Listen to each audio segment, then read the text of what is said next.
Janitor, try not to die here, Cody Vance said while I was mopping sweat off lane 3 of the SEAL gym. 2 trainees laughed behind him.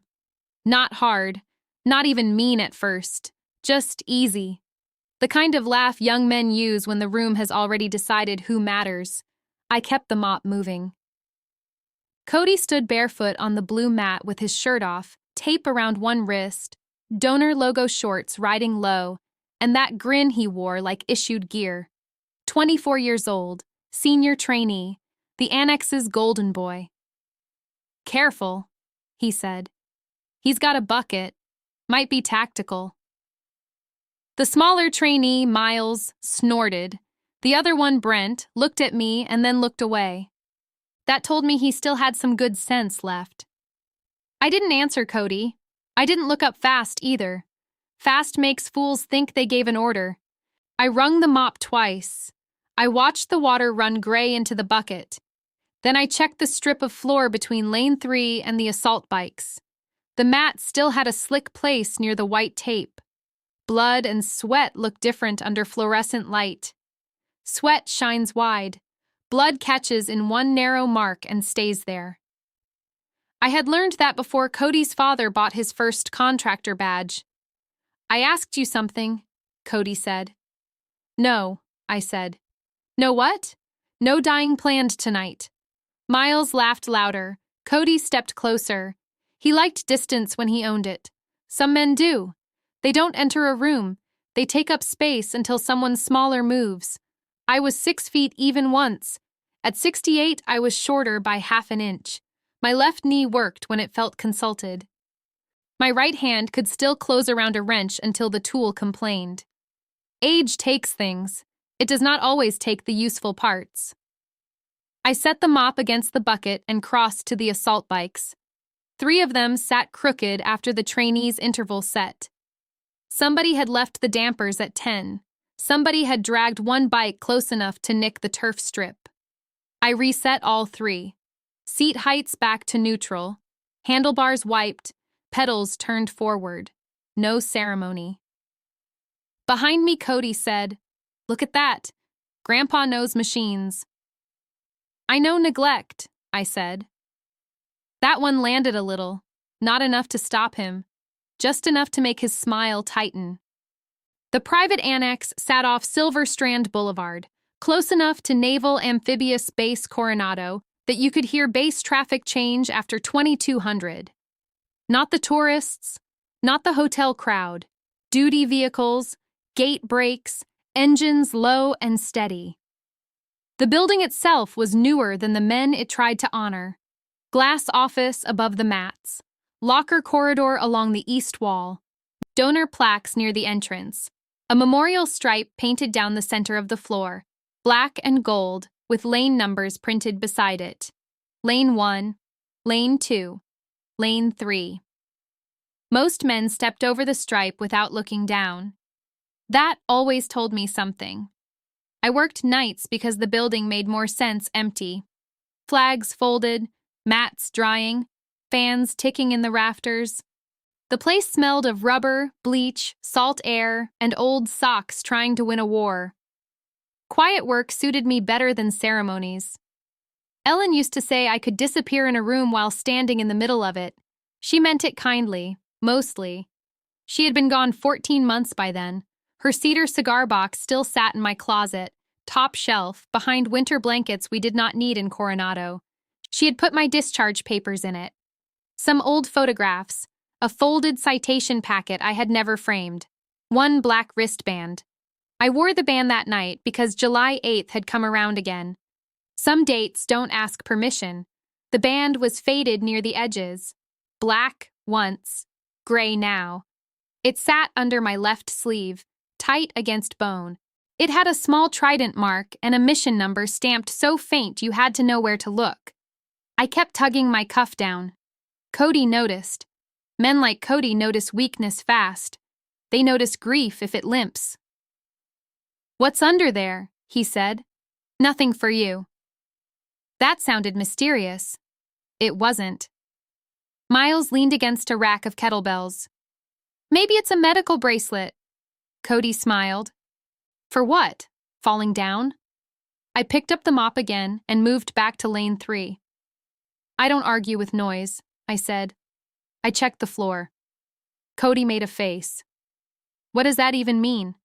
It means move your foot. He looked down. His heel sat in the slick spot. For half a second, he saw it. Real hazard, real consequence, not a joke. Then he stepped away and covered it with a scoff. I meant to do that. Sure, Brent said. Leave him alone, man. Cody turned on him. You tired? No. Then don't sound tired. That ended Brent's courage for the moment. I mopped the mark clean. Then I crouched beside the pull-up rig. The fourth upright had shifted. Not much. One loose bolt. A hairline of movement. Enough for a man swinging heavy to find out at the wrong time. I put my fingers under the bracket and felt the gap. Cody watched me. You certified for that, janitor? No. Then don't touch it. I took the small wrench from my back pocket. Every cleaner in that annex carried one because every contractor in Coronado believed maintenance request meant later. Later breaks men, later writes reports. I tightened the bolt by feel. Quarter turn, then another. The rig settled. Cody stopped smiling for 3 seconds. That was his first mistake. He saw competence and treated it as insult. You think you're part of this? He asked. I stood slowly. My knee clicked once. The room heard it. Miles laughed again. I wiped the wrench with a towel and put it away. No, I said. I think loose bolts get people hurt. This is a warrior's room. I know what room it is. No, you clean what room it is. There it was, not loud, worse, casual. He said it like weather, like the sentence had been waiting in him all night. I looked at him then. Cody had good shoulders, good teeth, and bad eyes. Not evil. That would give him too much weight. His eyes were spoiled and scared. A common mix. His father, Pierce Vance, paid for half the annex upgrades. New showers, new weight plates, the glass office nobody needed, the donor wall near the stairs, Vance Tactical Performance etched in brushed steel. The name showed up on lanyards, water bottles, towels, waiver forms, and men who liked to remind you they had access. Cody carried that access like a rank. It wasn't one. Finish up, Cody said. We've got a timed lane after close. Gym closed 11 minutes ago. To you. No, I said, to the insurance policy. Miles went quiet. Brent looked toward the office stairs. Cody stepped into the wet path I had just cleaned. Then he kicked the mop bucket. Not a hard kick. He wanted control, not cleanup. Gray water slapped across the polished floor and ran over the edge of lane 3. It crossed the white tape and touched the memorial stripe. My hand closed once, then opened. The room waited for me to give them something ugly. I did not. I set the bucket upright. I used the dry towel from my belt to stop the water before it spread. I worked from the stripe outward. Cody watched me kneel.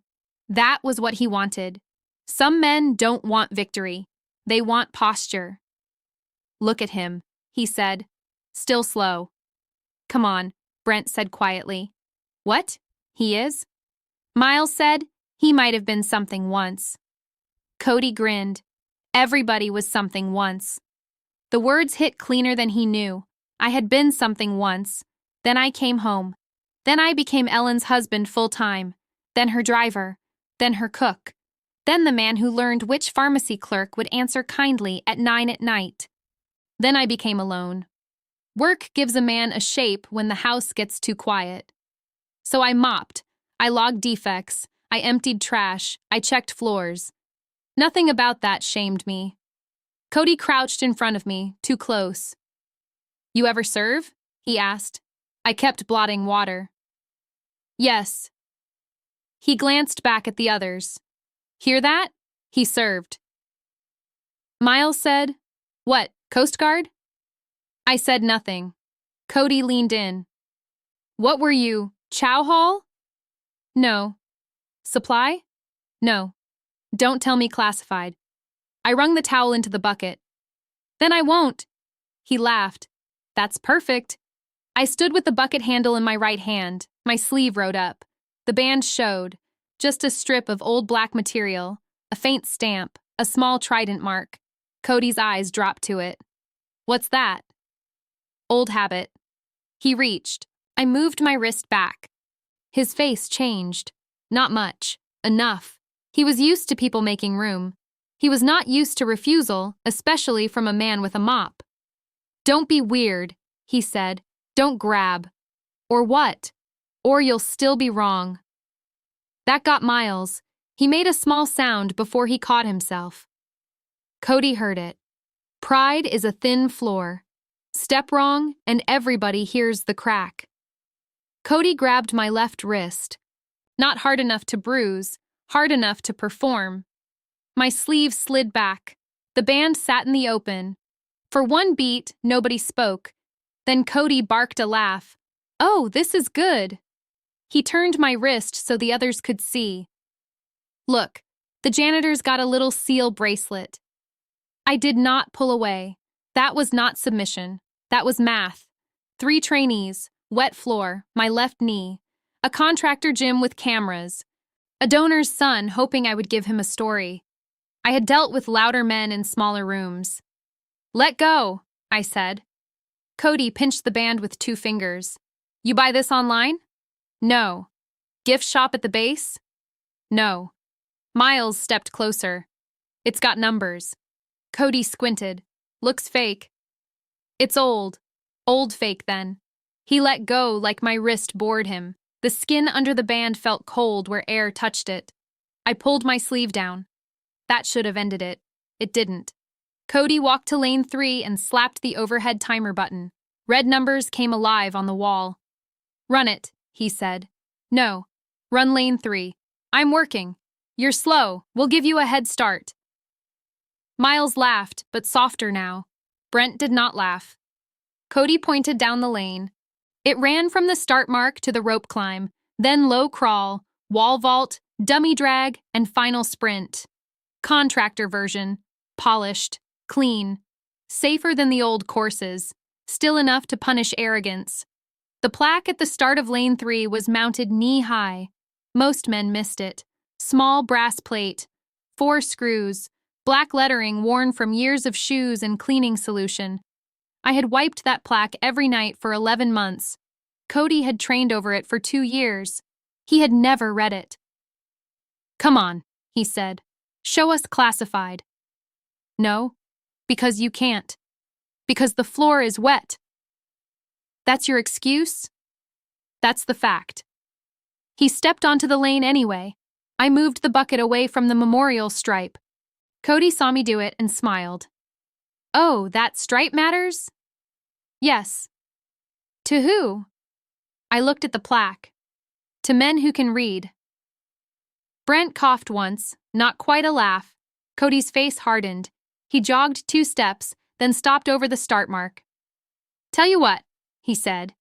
If you make it past the rope, I'll call you sir. No, you won't. You scared? Yes. That confused him. It always does. Young fools expect old men to defend pride. They don't know fear becomes practical with age. I'm scared of paperwork, I said. Sprains, falls, cameras, lies. Cody pointed at me. You hear this guy? Miles said, he's serious. Of course he's serious. He's got a fake bracelet. I took the clipboard from the wall hook. The defect log was still there from the evening class. 2 pages. Bad handwriting. Half-truths. 1 note about chalk dust written like a war crime. I wrote, 2318, lane 3 water displacement caused by trainee. 4th pull-up rig upright loose, corrected temporary, requires inspection. Cody came up behind me. You writing me up? I'm logging the room. My name in there? Not yet. He reached for the clipboard. I turned my shoulder. He missed. That made him angrier than a shove would have. Old man, he said, You don't know who pays for this place. I know who bleeds in it. He stared. For a moment, I saw the fear under him. It was quick, but it was there. Cody Vance was strong. He could run. He could lift. He could hurt a heavy bag until the seams complained. But scores are numbers. Numbers keep secrets badly. I had seen his file folder once on the office printer, not because I snooped, because the staff left it open beside supply invoices. Medical waiver, knee load restriction, retest pending, fitness variance approved, Pierce Vance signature attached to the contractor note. I had closed the folder and put it face down. Some lies are not yours to carry. But I remembered numbers. Men like me always do. Cody lowered his voice. You're a cleaner. Stay in your lane. Lane 3. I looked down at the brass plaque again. He followed my eyes and frowned. What? Nothing. What are you looking at? The floor. You always got something to say without saying it. Useful skill. Miles shifted toward the locker corridor. Cody, we should go. We're not going. Brent said, the review team comes tomorrow. Cody smiled without humor. My dad's review team comes tomorrow. Different thing. That was when the west door opened, not wide, just enough to change the air pressure. A man entered from the side corridor wearing a dark civilian suit and a navy posture. Older than Cody's father, taller than me now. Silver hair, square jaw, no wasted motion. He carried a leather folder under one arm. Admiral Thomas Rusk. I knew him from photographs first, then from Ellen's box, then from one letter she had written and never shown me until after she was gone. Or maybe she had meant for me to find it. Ellen was gentle. She was not harmless. Rusk paused inside the door. The trainees didn't notice him at first. I did. Some habits still worked. I straightened without thinking. Not formal, not obvious, just enough. Rusk's eyes moved across the room. Wet floor, bucket, red timer. Cody on lane 3, clipboard in my hand, my sleeve pulled low. He saw too much, too fast. Good officers do. Cody turned and put on his donor smile. Sir, gym's closed for cleaning. Rusk looked at him. Cody added, we're just finishing. Rusk did not answer right away. That silence bothered Cody. Rank has a sound even in plain clothes. Finally, Rusk said, name. Cody Vance. I know your father. Cody's smile came back. Yes, sir. I didn't ask your father's name. Cody blinked. Cody Vance, he said again. Rusk looked at Miles. You. Miles Turner, sir. Then Brent. Brent Harlow, sir. Then me. His eyes held a second longer. I kept mine steady. Nathan Bell, I said. No rank, no old title. Just the name I used on timesheets and bank forms. Rusk's hand tightened once on the leather folder. Cody missed it. He was too busy recovering. Admiral, sir, Cody said. I can explain. The janitor got in the lane during cooldown. We were joking with him. Rusk looked at the red timer. At 23:22? Cody's mouth opened. No sound came. Rusk turned to me. Mister Bell, did anyone fall? No, sir. Any equipment damaged? No, sir. One rig bolt needs inspection. Rusk looked at the pull-up structure. You found that? Yes, sir. How? I lifted my right hand slightly. It moved wrong. Miles stared at me. Brent did too. Cody laughed once, small and sharp. Sir, he's making it sound like a readiness issue. It was just a loose bolt. Rusk looked back at him. A loose bolt is a readiness issue. Cody swallowed. For the first time that night, nobody laughed. Rusk walked farther into the gym. His shoes stopped at the edge of the wet lane. He did not step into it. He read the floor like a report. Then he saw the bucket sitting clear of the memorial stripe. His eyes dropped to the brass plaque at lane 3. He went still, not frozen. Still. There is a difference. Cody shifted beside him. Sir, if this is about the donor walkthrough, my father said tomorrow at 9. I'm here tonight. Yes, sir. Unannounced. Yes, sir. Rusk knelt by the plaque. He wiped one thumb across the edge, clearing a line of dried cleaner from the brass. I stayed where I was. I did not breathe much. Cody said, "We don't really use those plaques. They came with the old memorial layout." Rusk read the words. Then he stood. His face had changed. "Who maintains this lane?" he asked. Cody pointed at me with lazy confidence. "He does." Rusk looked at my mop, then my clipboard, then my sleeve. "Mr. Bell," he said, "may I see your left wrist?" Cody smiled. There it was again.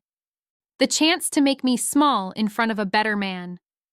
"Yeah," Cody said. "Show him the bracelet." I did not move. Rusk waited. He did not order. That mattered. I pulled back my cuff. The faded black band showed under the lights. Small Trident. Mission number. Old cloth. Old salt. Old night. Rusk stared at it. The gym went silent. Not quiet. Silent. His leather folder slid a little under his arm. He caught it without looking. Then Admiral Thomas Rusk raised his right hand. Cody's smile died before the salute finished. "Sir," Rusk whispered. "Sir," Rusk whispered. The word hit the floor harder than the bucket had. Cody looked from him to me, then back again. He had heard the word. He did not understand it. That made him angry. Men like Cody trust labels. Janitor, donor, trainee, Admiral. They get lost when one label breaks. I lowered my wrist. Rusk's hand stayed up 1 second too long. Then he let it fall. "Admiral," I said. My voice came out steady. That surprised me less than it should have. Some parts of a man keep their training after everything else complains. Rusk looked at my sleeve. "Where did you get that band?" "I kept it." "From the operation?" I did not answer right away.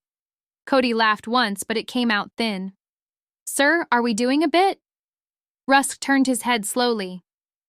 "No." Cody's face lost color at the edges. Miles stood with his hands at his sides now. Brent had backed away from the wet lane. Neither one wanted to be seen choosing wrong. Rusk looked at me again. "Mr. Bell, I need a minute with you." "I'm on shift." "I see that." "Floors aren't done." "They can wait." "No, sir. Wet floors don't wait." Rusk took that in. He glanced at the water line by lane 3, the towel near the memorial stripe. The bucket moved clear, the clipboard hanging from my right hand. Then he nodded once. "Finish the hazard." Cody found his footing. "There's no hazard, sir. He's dragging this out." I looked down at the floor. "Your left shoe is in it." Cody looked. The toe of his shoe sat in the thin shine of mop water. He moved it fast, like the floor had accused him. Rusk saw it. "Stand off the lane," he said. Cody's jaw worked. "Yes, sir." I knelt with the towel and pulled the water away from the tape. My knee did not enjoy it. That was between my knee and me. The young men watched an old cleaner blot a floor, while an admiral stood silent over him. It should have humiliated me. It did not. Humiliation needs permission. I had given too much permission in my life. Not all at once. Small pieces. A smile I did not mean. A ceremony I avoided. A citation Ellen wanted framed. A story I let die because silence felt cleaner. Silence and betrayal are not always the same thing. They can become close neighbors. When the floor was safe, I stood and wrung the towel into the bucket. Gray water hit gray water. Rusk said, "Clipboard." I handed it to him. He read my last entry. His eyes stopped on the time. 23:18, he said. That's when the bucket went over. Cody stepped forward. "Sir, I bumped it. That's all." Rusk kept reading. "Fourth pull-up rig upright loose, corrected temporary. Requires inspection. It wasn't loose, Cody said. Miles said nothing. Brent looked at the rig. Rusk asked, "Who used that station last?" Cody's mouth closed. Miles said, "We all did, sir." Who felt movement? No one answered. Rusk handed the clipboard back to me. Mr. Bell did. Cody shook his head. He's maintenance. He's supposed to find things. No, Rusk said. He's cleaning. That word sat there. Cleaning. Cody had used it small. Rusk used it exact. There is a difference. The Admiral walked to the pull-up rig. He put one hand on the upright and gave it a controlled shove. Not hard. Enough. The bracket made a faint tick. Rusk looked at Cody. You trained on this? Yes, sir. You missed it? Cody swallowed. Yes, sir. You kicked water across an active lane? I bumped a bucket. Rusk looked at me. Did he bump it? I wiped my hands on the towel. He kicked it. Cody turned on me. That's a lie. I looked at him. No. One word can be enough when it has no fear in it. Brent said, he kicked it. Cody spun. What? Brent's face tightened. He was afraid. He spoke anyway. He kicked it. Not hard, but he did. Miles stared at the floor. Rusk said, Mr. Turner? Miles rubbed his mouth. Yes, sir. Cody breathed out through his nose. You two serious?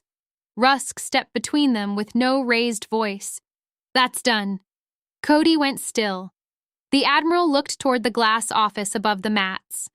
Its lights were off except for the donor wall glow below it. Vance's tactical performance shined clean and expensive by the stairs. The brushed steel caught the red timer on lane 3 and turned it into a dull scar of light. Who has office access tonight? Rusk asked. Cody said, I do. Open it. Cody hesitated. My father's files are in there. I didn't ask about your father. It's after hours. Rusk looked at the red timer. Yes. Cody pulled a keycard from his shorts pocket. His fingers fumbled once. He hated that. I saw it in his face. A man can forgive pain faster than visible nerves. We walked toward the stairs. I reached for the bucket handle. Rusk said, Leave it. I don't leave gear out. Then set it against the wall. I did. I placed the mop upright in the wringer. The old mop leaned there like it had been waiting for permission to rest. Cody saw me favor my knee on the first step. Careful, he said. The word had teeth again. Rusk stopped. Cody lifted both hands. I'm just saying. No, Rusk said. You're still performing. Cody looked away. The stairwell smelled of rubber mats and warm metal. Coronado night pressed against the narrow windows. Beyond them, Silver Strand Boulevard ran quiet and dark. Farther west, the ocean breathed somewhere I could not see. I had driven that road so many nights after Ellen's appointments that my hands knew every turn without help. Rusk climbed beside me, not ahead. That bothered me more than if he had ordered me up. You should have told me, he said quietly. No reason. There was reason. Not for me. He looked straight ahead. Ellen thought otherwise. My foot stopped on the next step. Cody was 2 steps above us. He turned. What's Ellen? Rusk did not answer him. He looked at me. I received a letter. I kept my hand on the rail. When? March. I knew the month. Ellen had been gone by then, but she had prepared things. She had labeled the cedar box in her neat hand. She had left the house too orderly. Grief hates order. It makes you think the missing person might return for a checklist. I said, she had no right? Rusk's face softened, but only at the edges. She had every right to care. That's not the same. No, he said, it isn't. Cody shifted. Sir, can we do whatever this is downstairs? I've got a review tomorrow. Rusk looked up. You have one now. Cody shut his mouth. The glass office sat above the main floor with a clear view of all 4 lanes. It had been added after the Vance upgrades. Before that, the supervisors used a scuffed desk near the locker corridor. The old way smelled like coffee and tape. The new way smelled like money and disinfectant. Cody tapped the keycard. The lock chirped. Inside, the office was too clean. Framed vendor photos, new monitors, a coffee machine no one cleaned because no one believed that counted. A long conference table held binders stacked in polished rows. The donor wall had a digital control panel mounted by the door. Rusk entered first. Lights. Cody hit the switch. White light filled the room and spilled down over the mats. Miles and Brent stayed near the doorway. Rusk placed his leather folder on the table. He did not open it. "Mr. Bell," he said, "sit if you need to." "I'm fine. You're 68. "I know. So do knees." "I said I'm fine." Rusk nodded. He accepted the lie because it had a purpose. Cody leaned against the side counter. "Sir, I need to call my father." "No. He's the principal donor. He's not command. This is a private annex. Under Navy review." Cody's face tightened. "My father's counsel will want to hear that." Rusk looked at him. "Your father's counsel can read minutes." Cody pulled his phone anyway. Rusk said, "Put it on the table." Cody froze. "Sir? Phone. Table." Cody smiled, but there was no humor in it.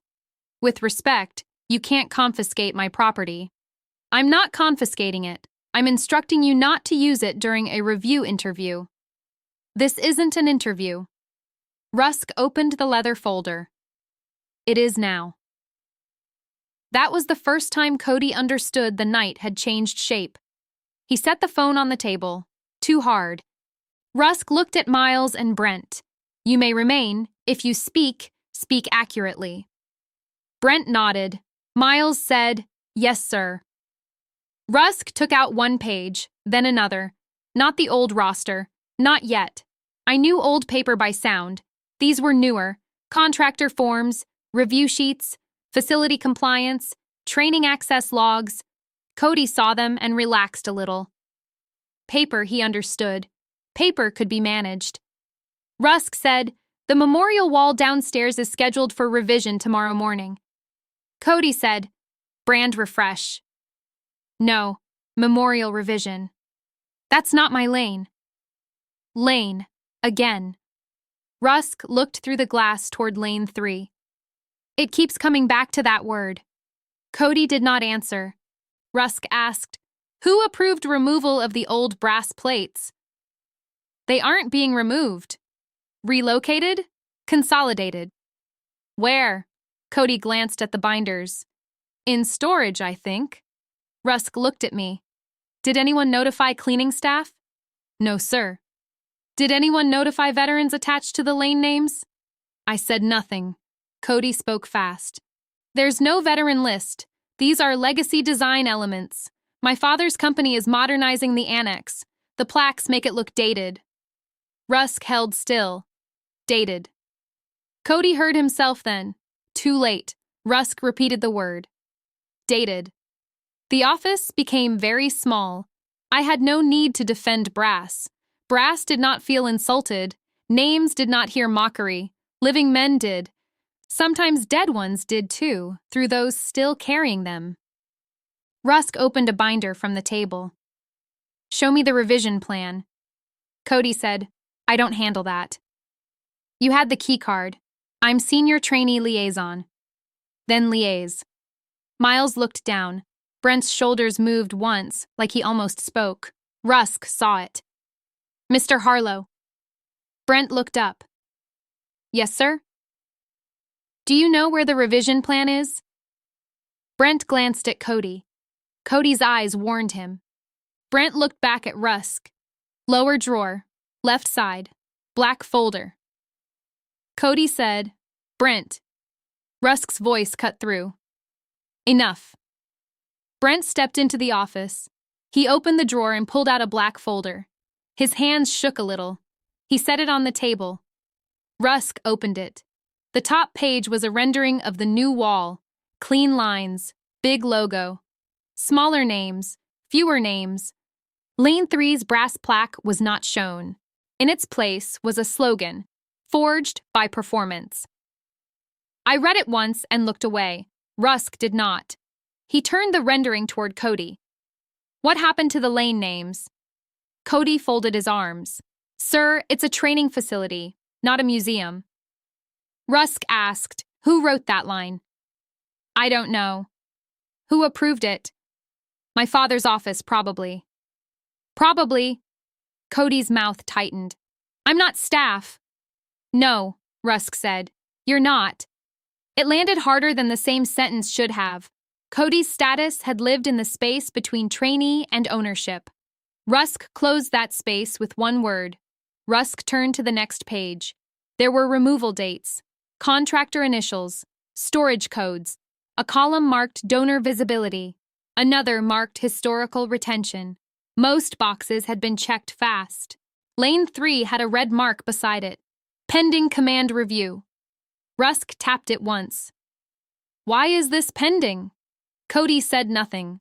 Rusk looked at Miles. Miles shook his head. Brent swallowed. Because of the citation note.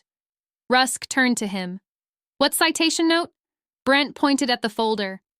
Back page, sir. Cody said, You don't know what you're talking about. Brent's voice stayed quiet. I saw it. Rusk turned the pages. Near the back sat a photocopy of an index card. Old handwriting, not mine, not Ellen's.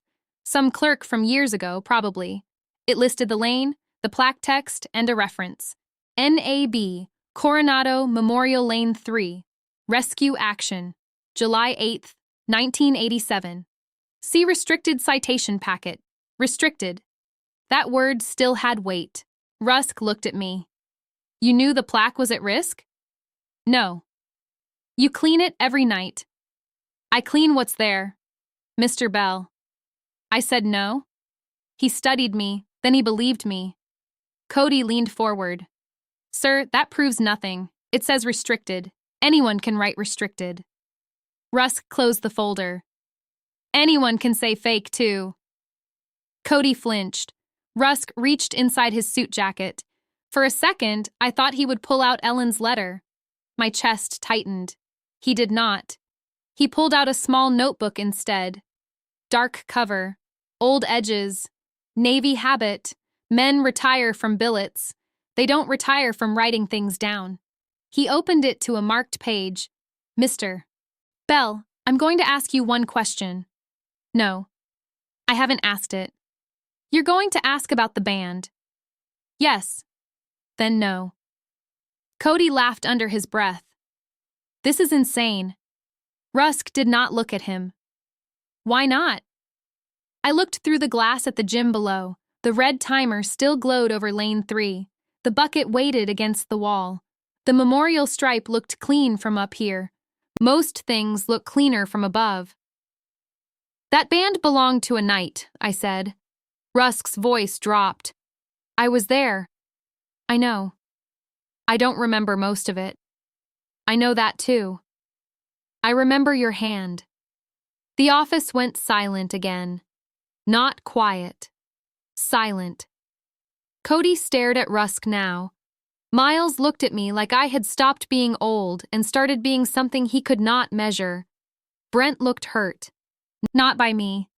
By all he had missed while training over a name on the floor.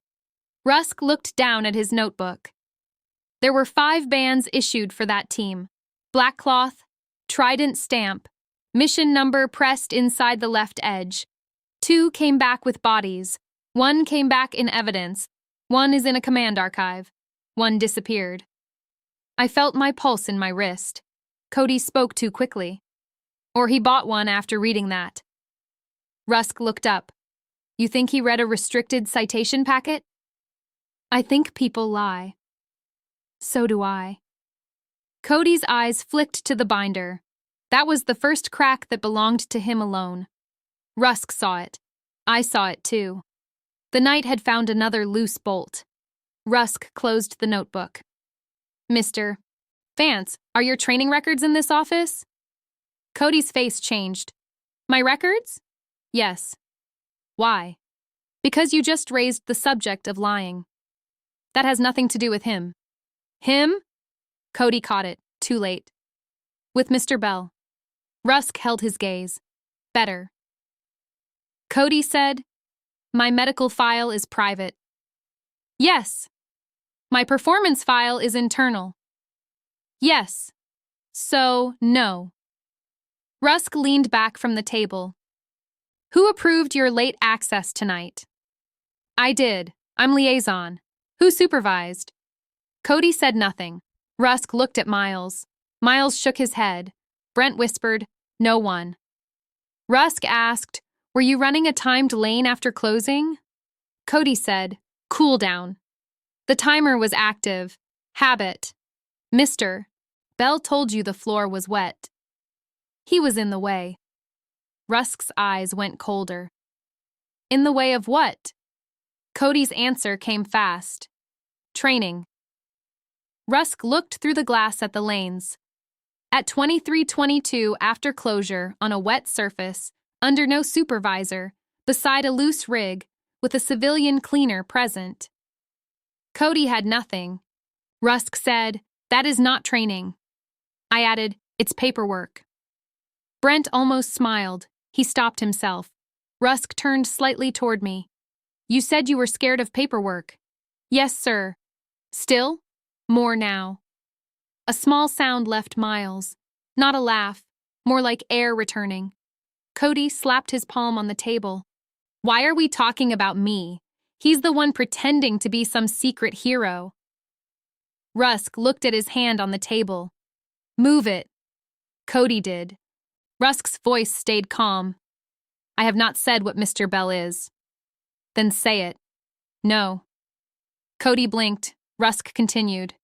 Not because you demand it. That stung him. Demand had worked all his life. It failed here. Rusk turned to me. May I record the band number? No. May I verify it privately? No. May I ask why? Because that night is not a tool. Cody pointed at me. You see? He won't prove it. I looked at Cody. I don't need to. Yes, you do. No. Everybody has to prove something. That's your trouble. His face tightened like I had put a finger on a bruise. Rusk heard the change. What trouble is that? Cody said, nothing. But nothing had already spoken. Rusk opened another section of the black folder. The paper inside was newer than the memorial plan. White sheets. Contractor letterhead. Some had tabs. One tab said trainee variants. Cody moved fast. That's not relevant. Rusk looked at the tab, then at him. What is it? Administrative. Whose? Cody did not answer. Brent looked down. Miles whispered, Cody. Cody snapped, shut up. Rusk's voice hardened. Mr. Vance. Cody faced him. Sir, with respect, this is beyond scope. You don't define scope. My father does for this annex. Rusk closed the folder with one hand. Your father leases space adjacent to Naval Amphibious Base Coronado under conditions. He does not own the men who train here. He does not own the memorial lanes. He does not own the truth because his name glows on a wall. Cody stared at him. Rusk said, sit. Cody did not move. Rusk said it again. Sit. Cody sat. The chair wheels clicked under him. I stayed standing. Rusk looked at me. You too. I'm working. You're part of this. No, sir. You are. I clean this room. Rusk's face carried something I did not want from him. Respect can hurt when you have built a life around avoiding it. He said, you have cleaned your own name for 11 months. Cody's eyes jumped. My name isn't on that wall, I said. Not now. That landed, not now. I looked at the rendering again. Big logo, small names, no lane 3, no brass, no old card, no July 8th, no reason for Ellen to put the band in the box where I could find it. Rusk reached into his jacket again. This time he stopped before taking anything out. I won't read her letter without your consent. My throat tightened. Good. But I will say why I came tonight. Cody leaned back. Finally. Rusk ignored him. Mrs. Ellen Bell wrote that the annex was revising its memorial wall. She believed your name had been omitted from a protected list. She did not accuse. She asked for verification. Of course she did. Ellen never pushed a door when a key might work. I looked at the window. In the reflection, I saw myself older than I felt and exactly as old as I was. Gray hair, work shirt, left cuff pulled low. A man who had hidden so long that his own wife had needed to file a rescue for his name. Rusk said, "She included copies from your cedar box." My eyes closed for one beat. Cody said, "Cedar box?" Rusk turned on him. "You don't get that part." Cody looked away. Good. Some things still had a fence. Rusk continued. She asked that I come before the wall changed. She asked that I verify the lane records against command files. She asked that if the record was wrong, I correct it without embarrassing you. I laughed once. It surprised the room. Rusk's mouth tightened. Yes, he said. I know.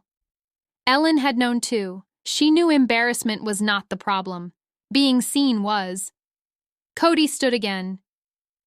Sir, none of this proves he's the person on that restricted citation. It proves his wife wrote you a letter. Rusk looked at him for a long second. You keep reaching for disrespect. Cody's voice rose. I'm reaching for standards. Rusk said, No, you're reaching for a way out. Cody's face flushed. I earned my place here. The sentence came out too loud. There it was. Not the bracelet, not the plaque, not me. That was the wound under him. Rusk heard it. Miles heard it. Brent definitely heard it. I said nothing. Cody looked around at all of us. I earned it. Rusk opened the folder to the trainee variants tab. I hope so. Cody stepped toward him. You can't read that. Rusk did not touch the pages. He only looked at the tab. I don't need to read it tonight. Cody froze. Rusk said, Your reaction is enough to preserve it. Preserve it for review. Cody's mouth opened. Rusk looked at Brent. Who controls the office camera? Brent said, Security desk, sir. Is it active? Yes, sir. Good. Cody turned toward the small black camera in the corner. He had forgotten it. That told me a lot.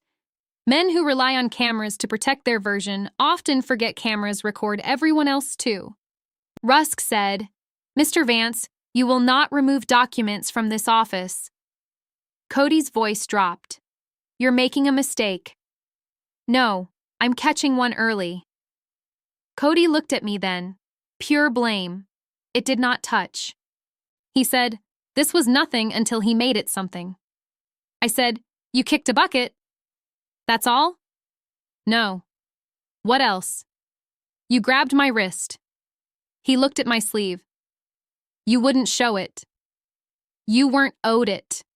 His eyes narrowed. You act humble, but you love this. That one could have landed.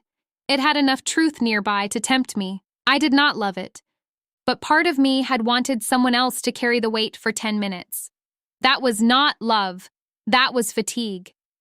I said, I loved my wife. Cody went quiet, not from kindness, from confusion. Rusk looked away first. He gave me that much. Miles cleared his throat. Sir? Rusk turned. Yes. Miles stood straighter.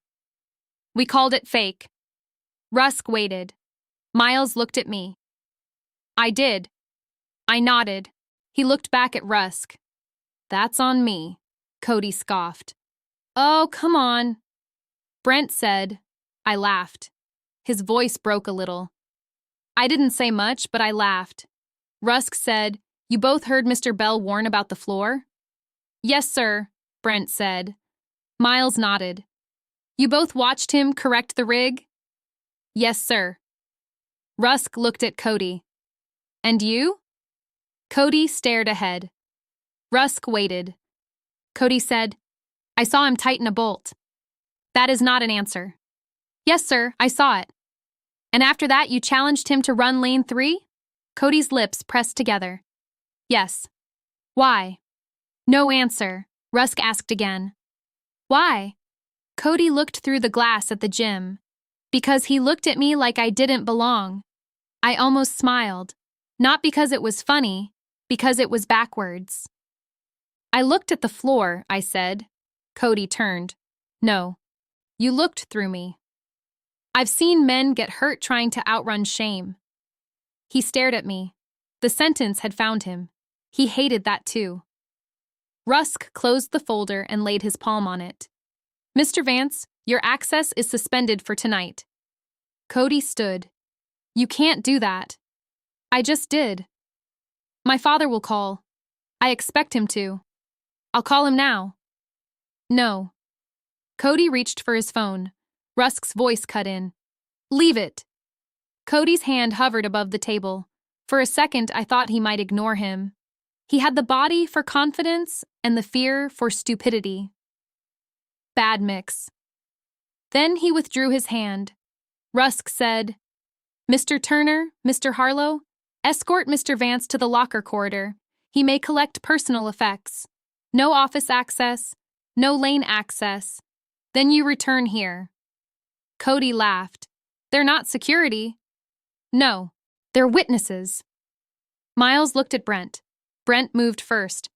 Cody. Cody turned on him. You enjoying this? No. Then don't. Brent swallowed. We should go. Cody looked at me one last time. Slow old man with a mop. Rusk stepped closer. Say that again. Cody's face hardened. What? Say it again with your full name behind it. Cody looked at the camera. He did not say it. Rusk nodded. That's what I thought. Cody walked out first. Miles followed. Brent paused at the door and looked back at me. I'm sorry, Mr. Bell. I said, go with him. He nodded and went. The office door swung shut. For the first time since Rusk entered, we were alone. I wanted my mop. That sounds foolish unless you have lived long enough. Tools ask less than people. A mop does not need history. It only needs pressure, water, and time. Rusk stood beside the table. Nathan. No. He stopped. Mr. Bell. Better. He accepted that too. I'm sorry about Ellen. Most people are. I mean it. I know. She wrote 3 pages. She always wrote small. She wrote clearly. She always did. Rusk reached into his jacket and removed a folded envelope. He did not open it. Ellen's handwriting sat on the front. Admiral Thomas Rusk. Personal.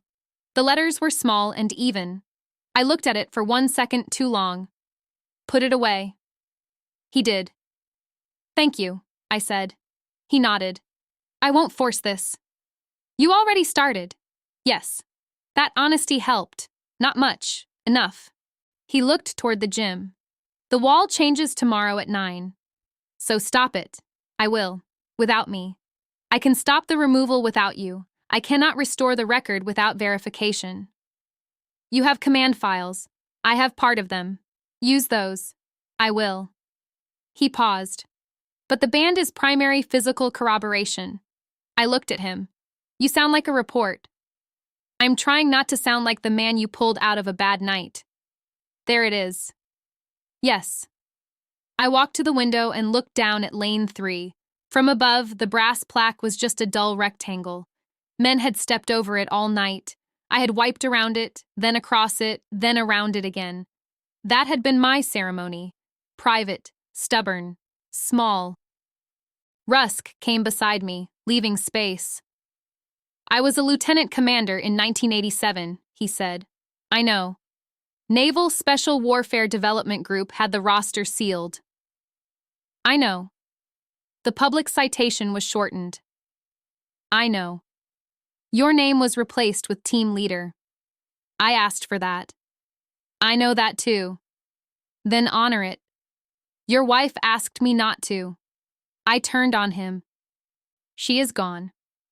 Yes. The word did not soften anything. He said, but she acted while she was here. I hated him for that, only for a second. Then I hated myself for hating him. Rusk looked down at the gym. She said you would keep cleaning the floor until the floor forgot you. My eyes burned. I kept them open. Ellen. She could still find the joint with one sentence. I said, she should have left it alone. She tried for years? I did not answer. That was in the letter. Of course it was. She said you refused a retirement dinner. Yes. Refused the citation frame. Yes. Refused calls from command. People call when they need to feel decent. Rusk looked at me. Sometimes they call because they owe. That's their burden. No, he said. Sometimes it becomes the record's burden. That one stayed. The record, not praise, not ceremony, not a room clapping because it did not know what else to do. A record can be quiet and still matter. Downstairs, the locker corridor door opened. Cody came out with a duffel over one shoulder. Miles walked behind him. Brent held nothing. Cody paused near the donor wall and looked up at us through the glass. He lifted his phone. Rusk saw it. Stay here, he said. He opened the office door and stepped onto the landing. Mr. Vance. Cody lowered the phone halfway. I'm calling my father outside, not with documents photographed. Cody's expression flickered. Miles stopped walking. Brent looked at the phone. Rusk descended the stairs fast for a man his age. I followed because the floor below was still mine. Cody backed a step. I didn't photograph anything. Rusk held out his hand. Phone. You said you weren't confiscating it. That was before you raised it toward a controlled office. I was texting. Show me. Cody's jaw clenched. No. Rusk said, then place it on the bench and wait for security. Cody looked toward the west door. He was calculating distance. I moved without thinking. Not fast, just into the path between him and the wet lane. The bucket was behind me. The memorial stripe was beside my left foot. Cody saw the lane, saw me, saw Rusk, saw Miles watching, saw Brent waiting. His shoulders dropped. He set the phone on the bench. Happy? No, Rusk said. Security arrived from the side corridor 2 minutes later. 2 contract guards, one older, one young. They looked uncomfortable when they saw Rusk. Good. Comfort makes sloppy witnesses. Rusk gave instructions. Phone stays powered, bag stays closed. Mr. Vance waits in the locker corridor. No calls until command council is notified. Cody said, "This is ridiculous." The older guard asked, "Admiral, is he detained?" "No. He may leave without his phone and bag. If he wants those items tonight, he waits." Cody stared at the guard. "You know who I am?" The guard looked at Rusk, then back at Cody. Yes. That was all.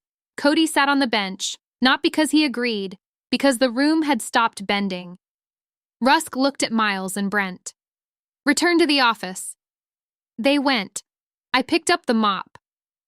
Rusk said, "Mr. Bell, I'm finishing the floor. This can wait 5 minutes." No. I dipped the mop, pressed it, and drew water away from lane 3 in clean lines. Rusk watched me for a moment. Then he walked beside me, not speaking. Cody sat 12 feet away. His knee bounced. The donor wall glowed behind him with his father's name. The phone sat on the bench, dark and useless. Slow. That was the word he had thrown. Slow is not always weakness. Slow is how you clear a room without missing a wire. Slow is how you hear a bolt complain before it gives. Slow is how you read a young man's panic before he names it. I mopped the last of the water off the lane. Then I bent and wiped the brass plaque with the towel. Cody watched, For once, he did not speak. Rusk stood behind me. "What does it say?" he asked. I knew he knew. I answered anyway. Lane 3, Rescue Team Memorial, July 8th, 1987. And below that? I wiped the lower edge. Names withheld by order. Cody looked up. Names withheld? Rusk said, yes. Cody stared at the plaque. He had stepped over those words for 2 years. Brent and Miles came back down with Rusk's folder and the black folder. They stopped by the stripe without being told. That was something. Rusk looked at all of us. We're going back upstairs. Cody stood. What about me? You wait. For how long? Until I decide what leaves this building. Cody laughed bitterly. You really think this is about a bracelet? Rusk looked at him. No, I think it started when you mistook a man's quiet for permission. Cody had no answer. Rusk turned to me. Mr. Bell, please. The word please did more work than any order. I leaned the mop against the wall again. Then I followed him back to the glass office, with the old band tight under my sleeve and Ellen's letter waiting in his pocket like a live thing. The office felt smaller when we returned. Glass does that at night. It reflects too much. The gym stayed visible below us, but the room also held our faces in every dark pane. Rusk sat at the table. Miles and Brent took the far side. I stayed near the door. Rusk noticed. You can sit, he said. I know. You won't? No. He accepted that and opened the black folder again. Not the memorial plan first. The trainee variants tab. Cody had made that tab important by trying to bury it. Brent looked sick. Miles kept both hands flat on the table. Rusk did not read aloud. He turned one page, then another. His eyes moved slowly. He stopped at a yellow sheet clipped to a form. What is this? He asked. Miles looked at Brent. Brent said, I don't know, sir. Rusk looked up. Brent swallowed. I mean, I've seen the form. Not that note. What form? Return to lane clearance. For whom? Brent closed his eyes once. Cody. Rusk set the yellow sheet down. Who signs these? Training director. Name. Paul Ivers. Is he here? No, sir. He left at 8. Rusk glanced toward the gym clock. It was nearly 11. Who countersigns? Brent looked at the folder. Medical contractor. Name. Dr. Lyle Keene. Rusk nodded once. And the annex owner? Brent hesitated. Rusk said, say the name. Vance Performance Group. Not the company. Brent's voice got quieter. Garrett Vance. Cody's father. The name on the wall downstairs. The one written in brushed steel above the motto no one cleaned because it was too high for my mop pole. Rusk looked at Miles. You knew? Miles shook his head. Not the paperwork. That isn't an answer. I knew Cody got cleared fast. How fast? Miles looked at the door, then back. Same day. Brent said, sometimes same hour. Rusk leaned back. He did not look surprised. That bothered me more than surprise would have. He tapped the form once. What injury? Brent said, shoulder strain. Miles said, knee too.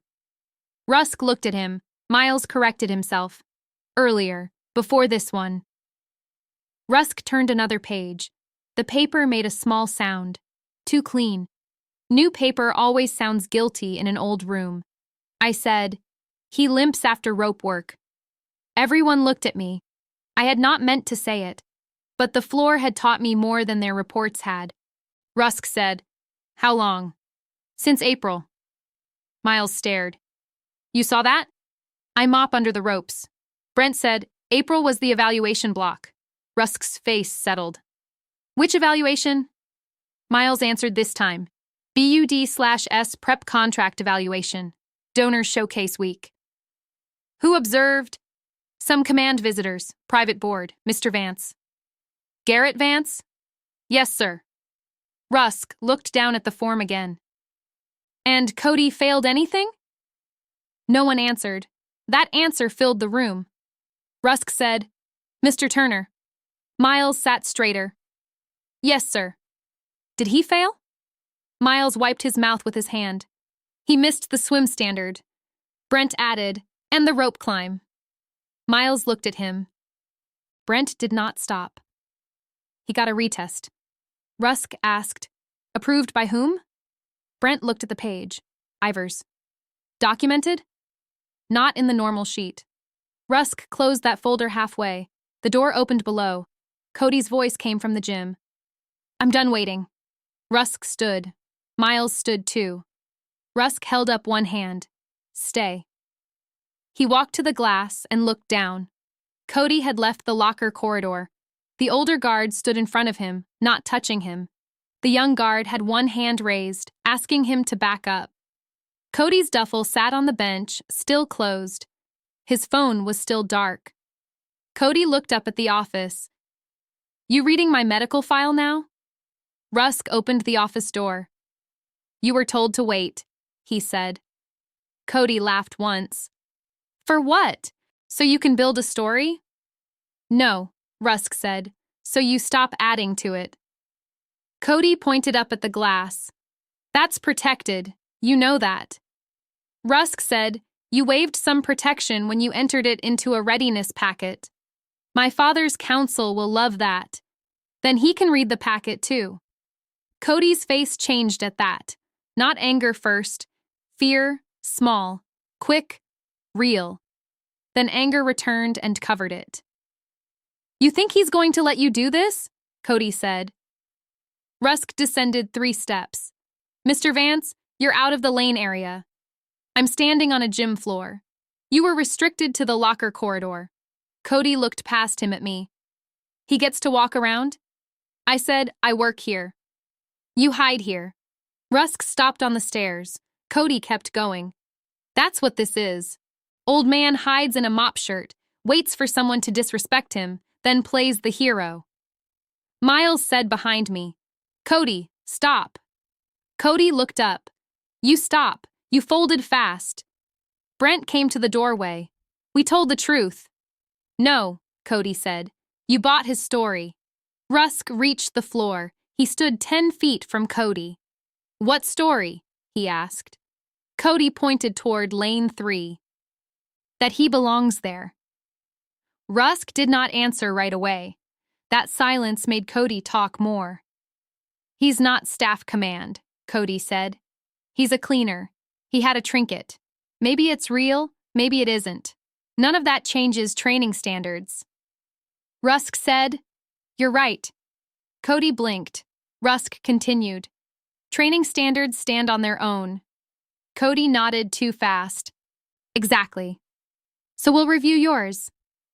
The color left Cody's face again. Rusk turned to the older guard. "Keep him here." Cody said, "You can't hold me. You may leave without your phone and bag." "That's theft." "No, it's preservation." Cody stepped closer. "You're doing this for him." Rusk's voice stayed flat. "I'm doing it because you keep giving me reasons." Cody looked at me. "Say something." "I did not." He pointed at my sleeve. "Show them. If it's so real, show them." The room went still, not quiet, silent. Rusk turned his head toward me. Not all the way. Enough that I knew he was waiting. I tugged my cuff down without thinking. Cody saw it and smiled. "There," he said. "He won't, because he likes the mystery." I looked at him for a long second. He was 24, strong, scared, protected. Those things can live in one body. They do not cancel each other. I said, "I don't owe you proof." Cody leaned in. "Then you don't get respect." That was the cleanest thing he had said all night. I nodded. "That's your rule." "What's yours?" I checked the floor. He scoffed. "There it is again." I looked down at the stripe near his foot. "Move left," I said. He looked at me like I had lost my mind. "What?" "Move left." Rusk followed my eyes. Cody did not, The young guard shifted first. His boot had touched the wet edge near the memorial stripe. Water had gathered under the rubber mat lip from when Cody kicked the bucket earlier. Not much. Enough. I pointed with the mop handle from the stair rail. Mat's floating. Cody looked down. The edge lifted when he shifted his weight. The guard stepped back hard. Miles came down 2 steps. I didn't see that. No, I said. You were looking at him. Rusk crouched and pressed 2 fingers against the mat edge. Water squeezed out. He looked up at Cody. You walked through this? Cody said, So what? Rusk stood. So a man warned you. Again. Cody had no answer. I came down the stairs and took the towel from my back pocket. I did not hurry. I knelt and pressed the towel into the seam. My wrist showed for half a second. Rusk saw it again. So did Cody. The stamped mark caught the overhead light. Faded black rubber. Small Trident. Mission number worn thin across the face. Cody read nothing. He only saw an old band. Rusk read enough to stop breathing for a beat. He looked away before the room could make it into a ceremony. That was discipline. He said, Mr. Bell, leave that for maintenance. I am maintenance tonight. It's evidence. It's water. It's both.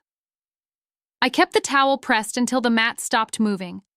Rusk lowered his voice. Please stand. I stood. He turned to the guards. Nobody steps on lane 3 until I clear it. The older guard nodded. Yes, Admiral. Cody laughed under his breath. Lane 3, always lane 3. Rusk looked at him. Do you know why? Cody looked at the plaque and then away. A memorial. We covered that. Covered isn't knowing. I'm not here for history class. Rusk stepped closer. No, you're here because history got in your way. Cody's mouth tightened. Rusk looked toward the office. Upstairs. All of you. Cody said, Me too? Yes. I thought I was suspended. You are. Now you're a witness to your own mouth. Cody looked at the guards. The older one lifted the phone from the bench with 2 fingers and placed it into a clear evidence sleeve from his kit. The young guard did the same with the duffel zipper tabs, sealing them with a small numbered strip. Cody watched the strip lock. That's my bag. The older guard said, Yes. You searched it? No. Then why seal it? Rusk answered. Because you asked for trust after trying to photograph a controlled office. Cody stared at him. Rusk said, Move. We went upstairs in a line. Rusk first, then Cody, then Miles and Brent. I came last. That suited me. At the office table, Rusk placed the black folder on the center line. He did not place Ellen's letter. He did not place the wristband. Not yet. He looked at the camera in the corner. Is audio active? He asked. Brent said, Yes, sir. Good. Cody sat but kept his shoulders high. He wanted to look ready. He looked cornered. Rusk spoke to Brent. Call the night manager. Brent took the desk phone. He's off site. Call him. Brent dialed. His fingers shook. No one spoke while it rang. The gym below hummed under the lights. Somewhere down the corridor, a pipe clicked. Silver Strand traffic was too far away to hear, but I knew it was there. Coronado never really went still. It just lowered its voice after midnight. Brent said into the phone, Mr. Sutter, it's Brent. Admiral Rusk is here. He needs you in the annex. A pause. No, sir. Now. Another pause. Brent looked at Rusk. Rusk said, Speaker. Brent pressed the button. A man's tired voice filled the office. Admiral, this is Mark Sutter. I can be there in 20. You'll be here in 10, Rusk said. Sir, I'm near Orange Avenue. Then drive safely and directly. May I ask the issue? You may listen. Documents in your office show possible trainee record alteration, memorial list alteration, and improper removal of protected historical references. Sutter went silent. Rusk waited. Sutter said, "Sir, I don't know anything about that." "I hope that's true." Cody said, "This is insane." Sutter's voice sharpened. "Is that Cody?" Rusk said, "Yes." "Why is he in my office?" "Because he was in the building when I found the documents." Cody leaned toward the phone.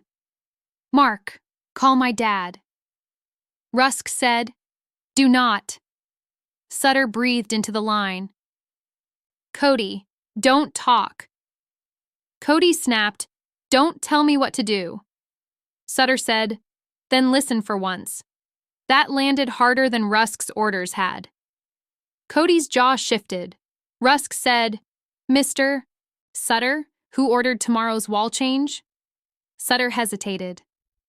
"Answer," Rusk said. "Garrett Vance requested the donor panel refresh.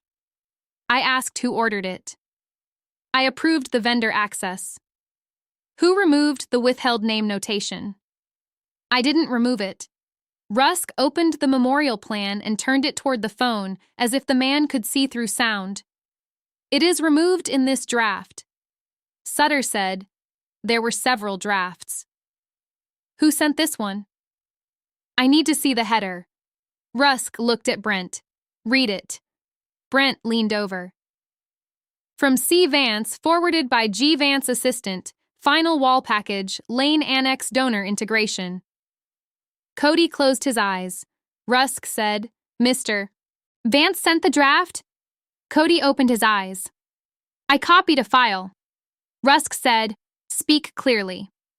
"I copied a file from the old wall plan. I didn't make final decisions." Rusk looked at him. "Why remove lane 3? "I didn't." Brent said, "It's not removed. It's folded into the donor corridor."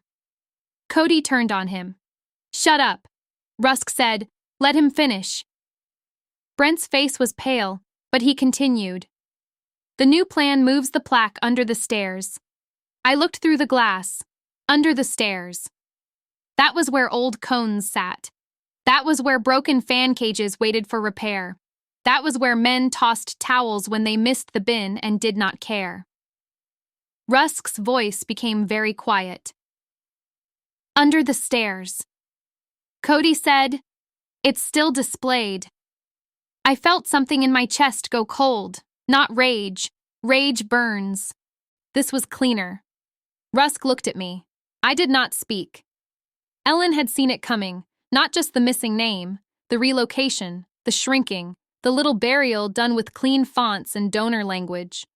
Rusk asked, "Why?" Cody said, "Traffic flow."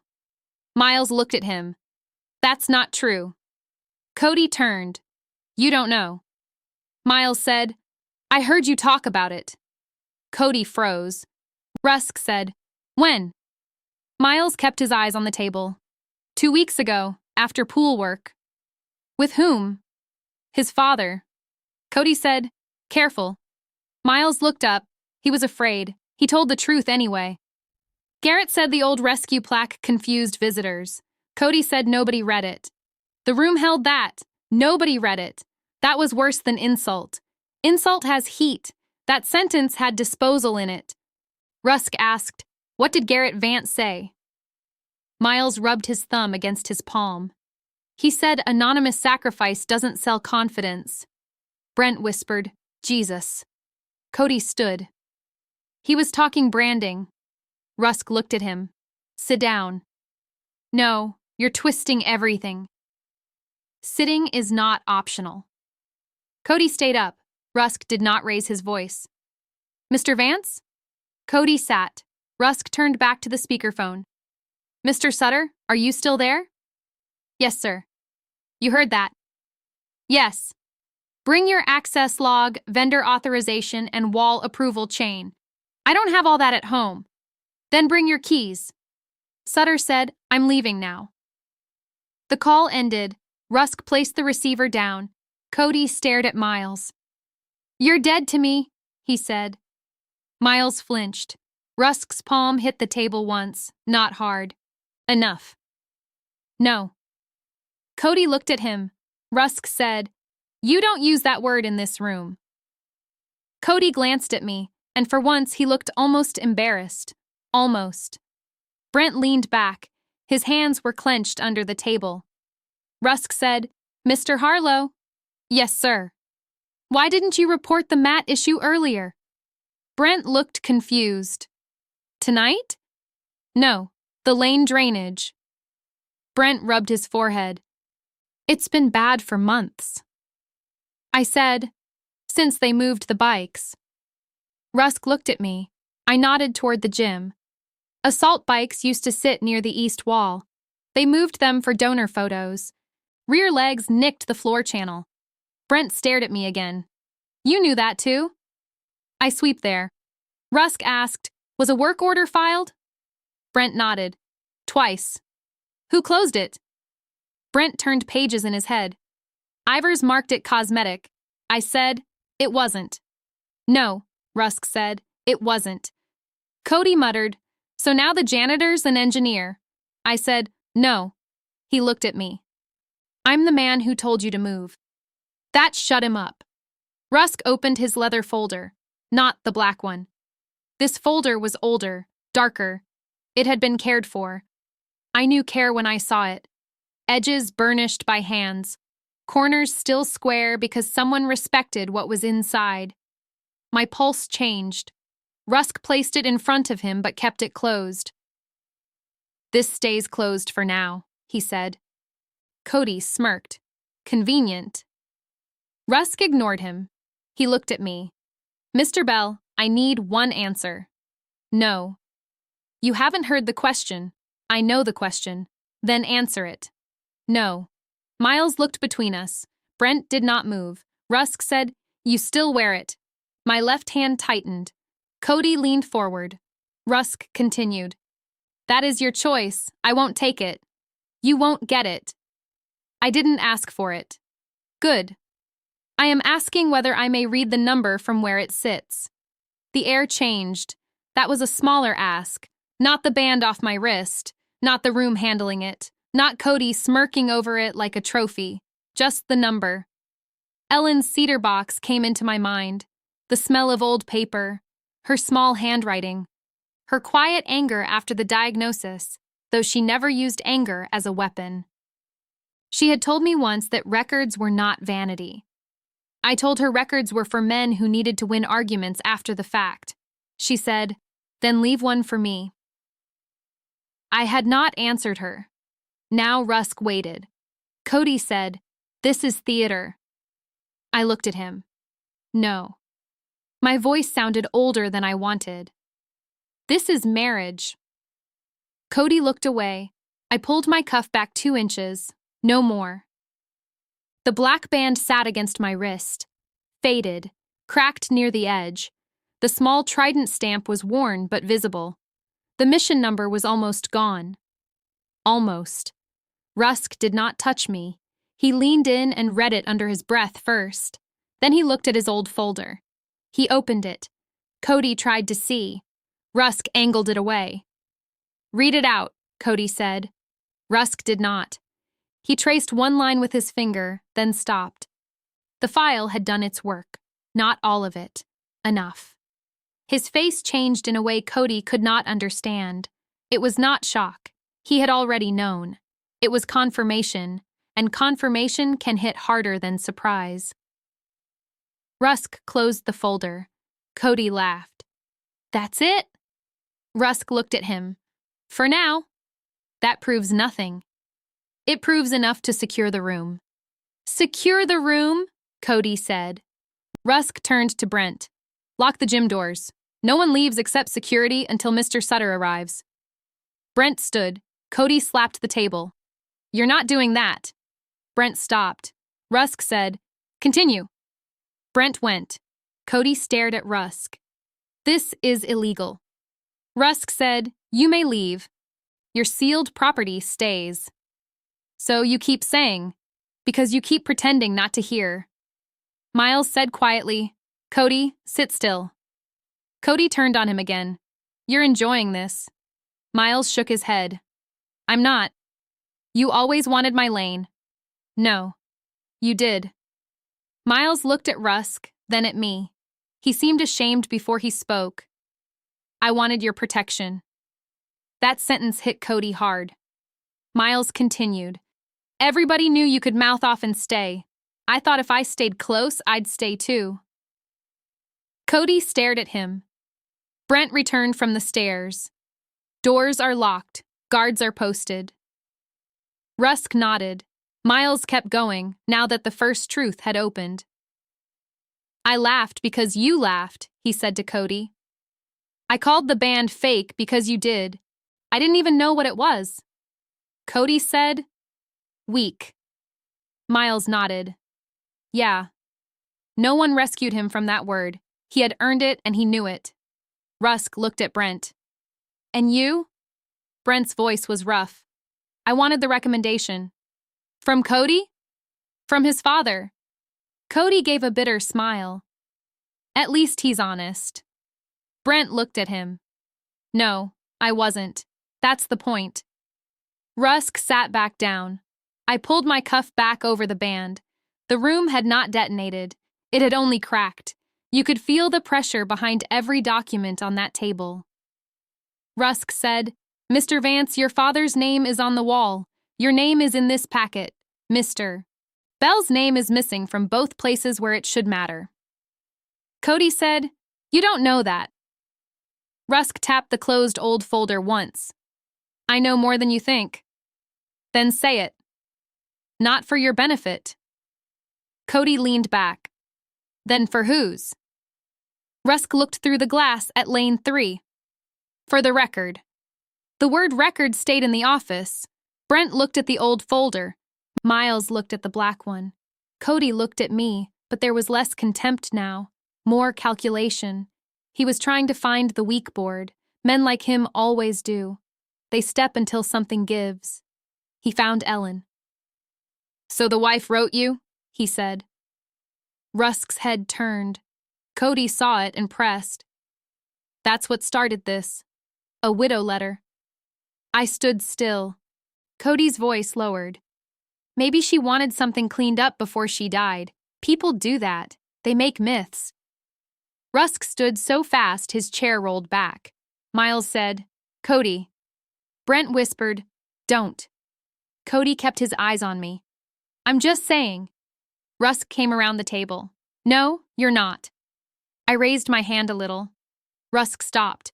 The whole room watched me. I looked at Cody. Ellen hated myths. He swallowed.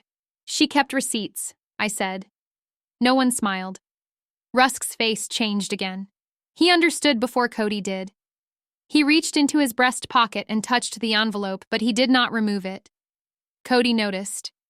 That it? He asked. The magic letter? Rusk said, Careful. Cody said, Why? She's not here. There are lines men cross because they do not know they are lines. There are other lines they see clearly and cross anyway. This was the second kind. I stepped toward him. Not fast. Rusk moved too, but I stopped him with one look. Cody stood, maybe thinking I had finally given him the scene he wanted. Maybe he wanted me angry. Maybe anger would make me smaller in his mind. I stood across the table from him. My wife is not your way out, I said. 6 words. That was all I trusted myself with. Cody's face twitched. I added, Sit down. He did not move. I waited. The room waited. Cody sat. It was not victory. It was just the first useful thing he had done all night. Rusk let out a breath through his nose and returned to his chair. He removed the envelope now, but kept it face down under his palm. One corroborator, he said, not a weapon, not a story, a request. I looked at the envelope. My name was not on it.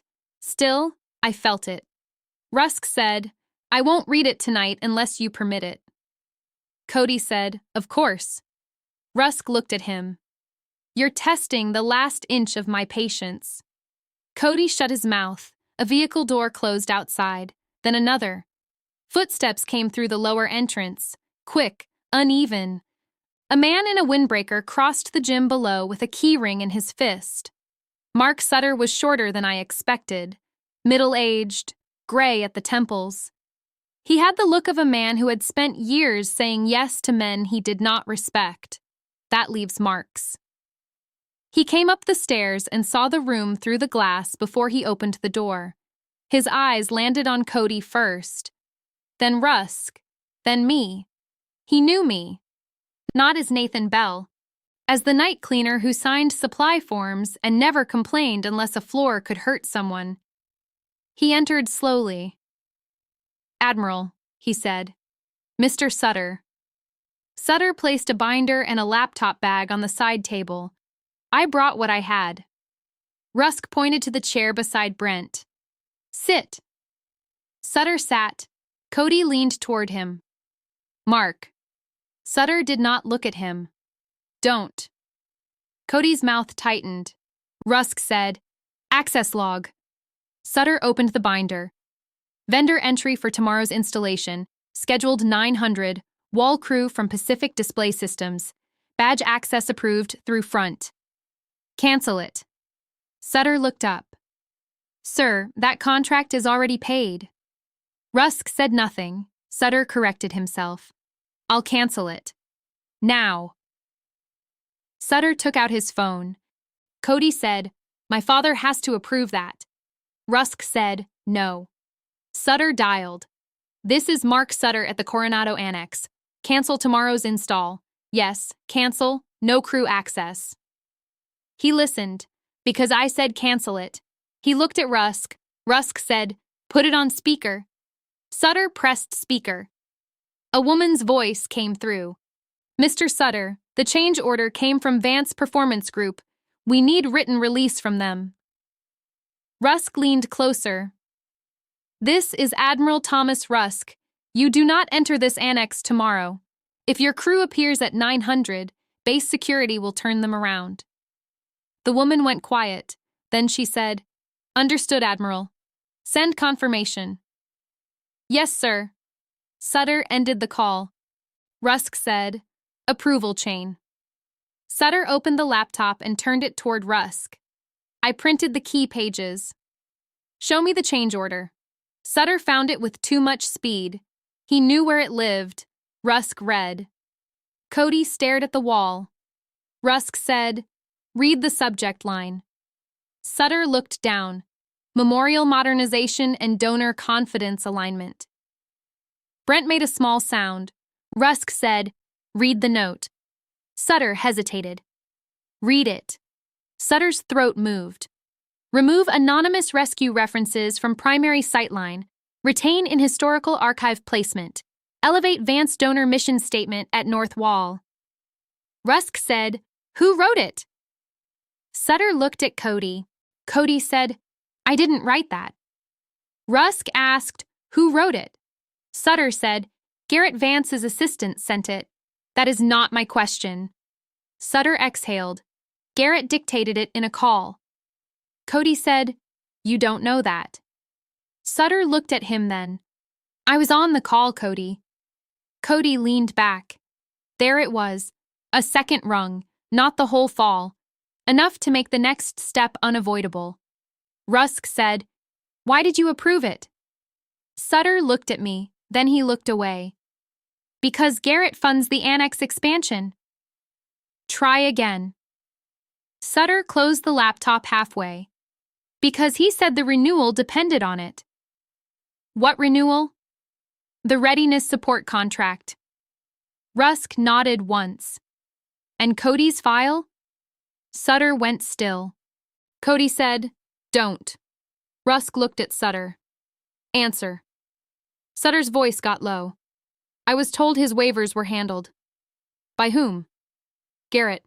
"Who signed?" "Ivers and Keene." "Did you question it?" "No." "Why?" Sutter rubbed both hands over his face. "Because I wanted the contract to survive." Rusk said, "At the cost of standards." Sutter did not defend himself. "At the cost of records," Rusk said. Still nothing. "At the cost of a memorial." Sutter looked at me again. "I didn't know who he was," he said. I answered before Rusk could. "You knew what the plaque was." Sutter closed his eyes. "Yes," he said. That was the cleanest confession in the room. Not full, not enough, but clean. Rusk opened the old folder again and removed one sheet. He placed it face down on the table. Cody's eyes followed it. My whole body knew that paper. Not from sight, from weight. Rusk said, "This is not being read tonight." Cody laughed without humor. "Then why bring it out?" Rusk looked at him. "Because every man in this room needs to understand what he is standing near." He turned the page halfway. Not enough for them to read. Enough that I saw the top line. Operation Sand Ledger, July 8th, 1987, Naval Special Warfare Development Group. My throat tightened. I looked away. Rusk covered the page again. Cody saw my reaction. He mistook it. "So there is a file," he said. "Great." Read it. Rusk said, "You keep asking for a door you won't like. Open it." "No." "Why?" "Because this is not your show." Cody's face went red. "Everything in this building exists because my father paid for it." Rusk stood. "No," he said. One word, flat. "The mats exist because men train here. The lanes exist because men test here. The memorial exists because men did not treat each other as disposable.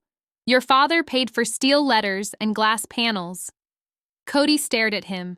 Rusk pointed down through the glass. "He did not buy Lane 3.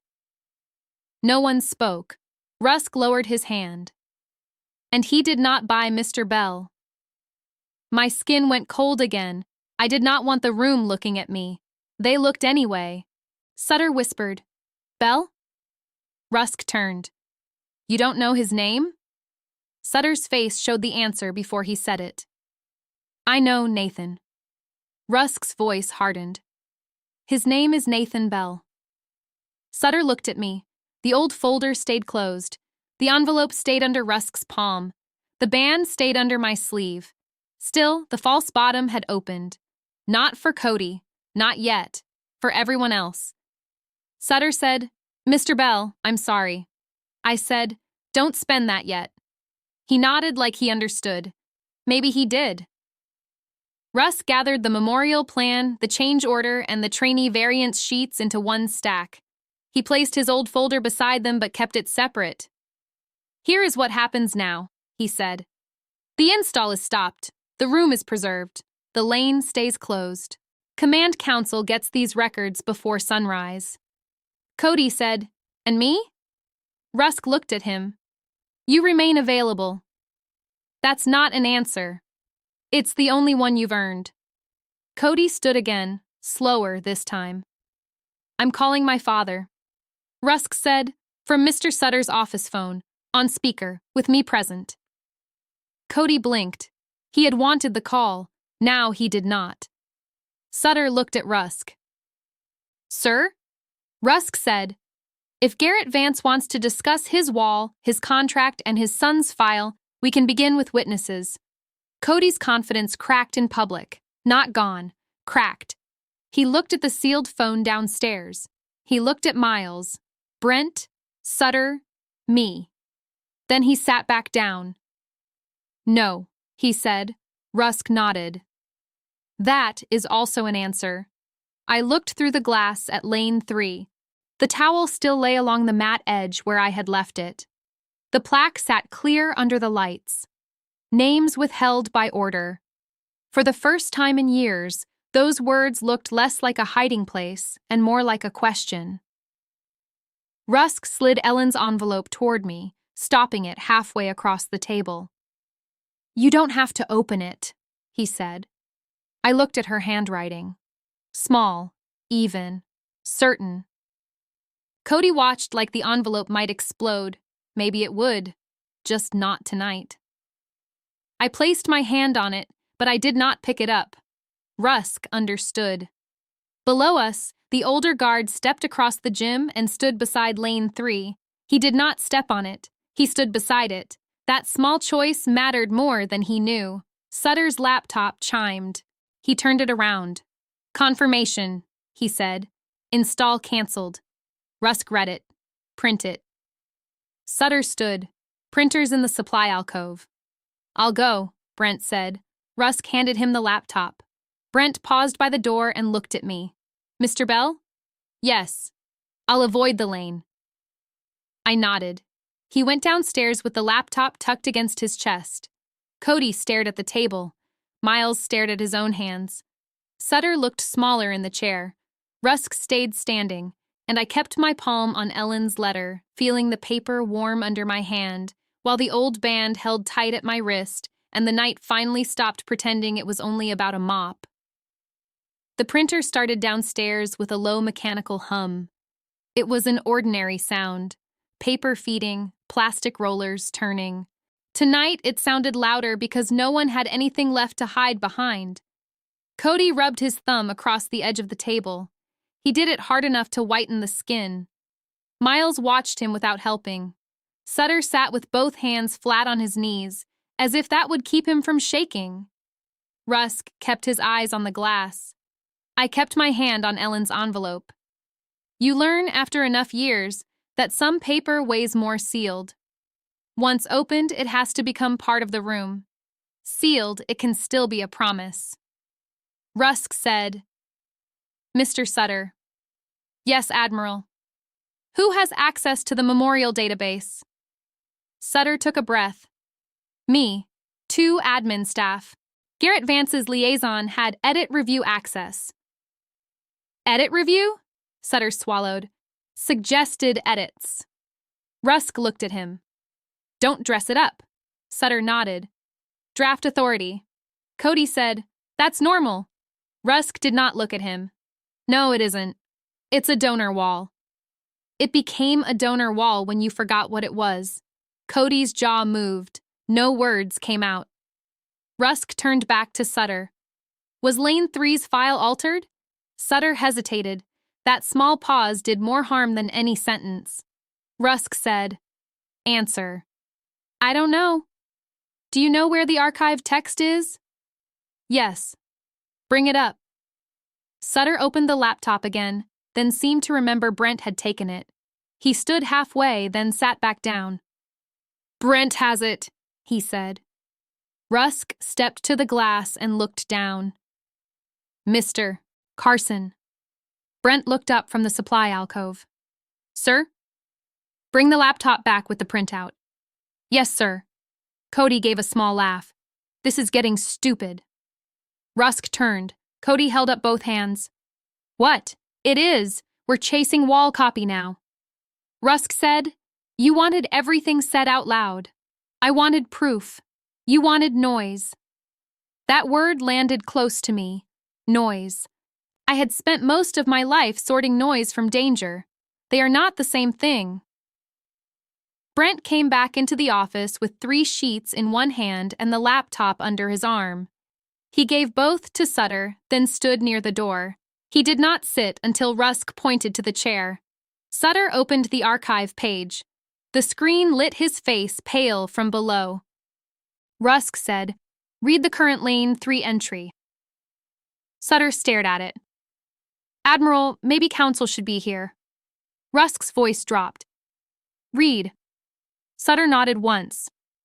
Lane 3, Anonymous Rescue Lane, dedicated to unnamed NSW personnel involved in an overseas recovery operation, installed under Donor Restoration Program. The room stayed still. Rusk said, Now read the archived entry. Sutter clicked twice. His mouth tightened before he spoke. Lane 3, Sand Ledger Memorial Lane, dedicated to the surviving and fallen members of the July 8, 1987 Recovery Team, Naval Special Warfare Development Group, with special acknowledgement to the senior enlisted team leader whose identity remained restricted by order. He stopped. Rusk said, Keep reading. Sutter's eyes moved. Original plaque text approved under command review, November 22, 1991. Last revision? April 17th this year. Revision note? Sutter looked at Cody, then at me. Rusk said, The note, Mr. Sutter. Sutter read softer. Simplify classified reference. Move senior enlisted mention to archive. Align with renewed donor display. Cody said, "That doesn't say my father." Rusk looked at him. "It doesn't have to." "Then don't imply it." Sutter said, "Garrett approved the April revision." Cody snapped his head toward him. "Shut up." Rusk's hand hit the table. "Not hard. Enough." "Mr. Vance," he said, "you will not command this room." Cody stood. For 1 second, I thought he would reach across that table. Not for Rusk, for the paper. Men under pressure often grab the thing they think caused the pain. I moved before he did. I placed Ellen's envelope in my breast pocket and stepped between Cody and the table. Slow. No drama. My bad knee caught once, then settled. Cody looked at me. "Move." "No." "You're not security." "No." "Then move." I looked at his hands, not his face. Hands tell the truth first. Rusk said, "Sit down, Cody." Cody did not sit. "You think this old man scares me?" "Scares you?" I said.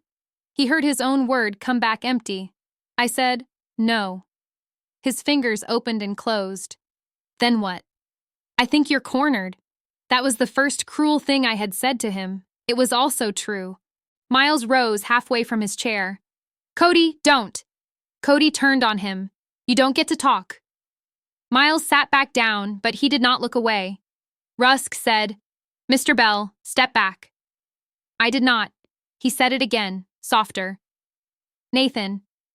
That name in his mouth changed the room. Not rank, not file, just Nathan. A man asking another man not to stand in front of the wrong kind of foolishness. I stepped back. Cody sat, but he did it like he had been shoved. He had not been. That made it worse for him.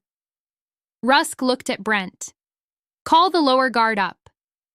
Brent opened the door and called down. "Ramirez, office." The older guard came up the stairs. He stopped at the threshold and looked at every face before entering. Good guards read rooms. Better ones read silence. Rusk said, "Stand by the door." "Yes, sir." Cody gave him a hard look. "You working for him now?" Ramirez said, "I work the door. Plain. I liked him for that." Rusk turned back to Sutter. "Open Cody Vance's trainee file." Cody said, "No." Rusk said, "That word isn't yours tonight." Sutter's fingers moved over the keys. Cody leaned forward. "That's private." Rusk said, "It was private until waivers were tied to command readiness and donor access. My medical stuff is protected." Rusk looked at him. "No medical details will be read aloud." "Then what? Scores? Waivers? Signatures?" Cody's face tightened. That was where the fear lived. Not in the wristband, not in the old mission, in numbers. Sutter opened a tab. Rusk said, "Read the swim qualification." Sutter said, "Passed. Date, May 5th. Evaluator, Chief Ivers." Rusk said, "Read the attached note." Sutter's eyes shifted. "Conditional pass pending retest." Cody said, "That's normal." Rusk asked, "Was there a retest?" Sutter clicked. "No record." Rusk said, "Obstacle course." Sutter read, "Passed. June 2nd. Evaluator keen." Attached note. Sutter breathed through his nose. Adjusted for shoulder restriction. Donor candidate priority review. Brent closed his eyes. Miles whispered, "Cody." Cody pointed at him. "Say one more thing." Miles did not. Rusk said, "Run time." Sutter did not answer. Rusk waited. "Read it," Cody said, angry now. "Go ahead." Sutter said, 9 minutes, 38 seconds. Rusk's eyes narrowed. "For what distance?" Sutter's mouth worked once. 1.5 miles. Rusk looked at Cody. "That is not a SEAL standard." Cody laughed once. It sounded broken. "I was coming off injury." Rusk said, "Then you were not ready." "You don't know what I did." "No, I know what your file says men let you skip." Cody looked at the old folder, then at my wrist. And he never skipped anything? I almost answered. Rusk did first. He skipped recognition. That shut him down. The printer downstairs went silent. The office did too. Rusk opened his old folder and removed another page, but he did not turn it toward them.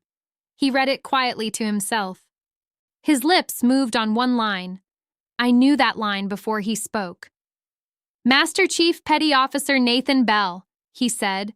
Service entry February 10th, 1969. Retired September 30th, 1995. My chest went tight. Cody stared at him. Rusk kept reading from the page, not performing, not raising his voice. Naval Special Warfare, UDT-11, SEAL Team 1, Naval Special Warfare Development Group, Senior Enlisted Team Leader, Operation Sand Ledger, July 8, 1987. He stopped there. The title had not yet paid. Not fully. The band was still under my sleeve. The salute was still inside Rusk's body, waiting. Cody said, That's a resume. Rusk closed his eyes for one beat. When he opened them, they were hard. You called him slow. Cody said nothing. You called him janitor. Cody looked at me. Rusk said, You told him not to die here. The words came back from the first hour of the night. They did not sound funny now. They sounded small. Rusk stepped around the table. Mr. Bell, he said. I knew what he wanted. My hand went to my cuff before I agreed. Old habits are not always fear. Sometimes they are a boundary you kept because no one else would.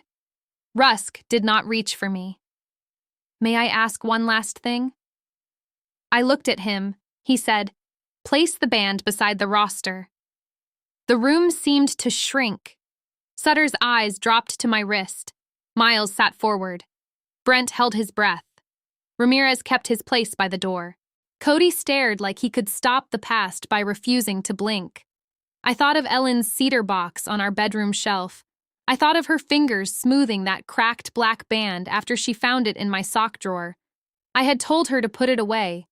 She told me no thing was gone just because I was tired of carrying it. I had worn it after she died because I did not know what else to do with my hands. I pulled back my cuff. The band looked worse under office light. Faded black, small Trident, mission number nearly worn smooth. A cheap strip of old rubber and cloth, if you did not know better. I worked it over my knuckles. My fingers were stiff. Rusk waited. No one helped. That mattered. This was mine to remove. The band came free. For the first time in years, my wrist felt bare. I placed it on the table. Rusk set the original roster beside it. He turned both so the room could see. Then he pointed to the stamped number. Read it, Cody said, but his voice had changed. Rusk said, No, you read it. Cody did not move. Rusk's voice stayed flat. You wanted proof. Cody looked at the band, then at the roster. He leaned in despite himself. SL 870708, he said. Rusk pointed to the roster line. Cody's mouth opened, then stopped. Rusk said, Read the name. Cody whispered it. Bell, Nathan. Rank. Cody swallowed. Master Chief Petty Officer. Assignment. Senior Enlisted Team Leader. Rusk straightened. The room went silent. Not quiet. Silent.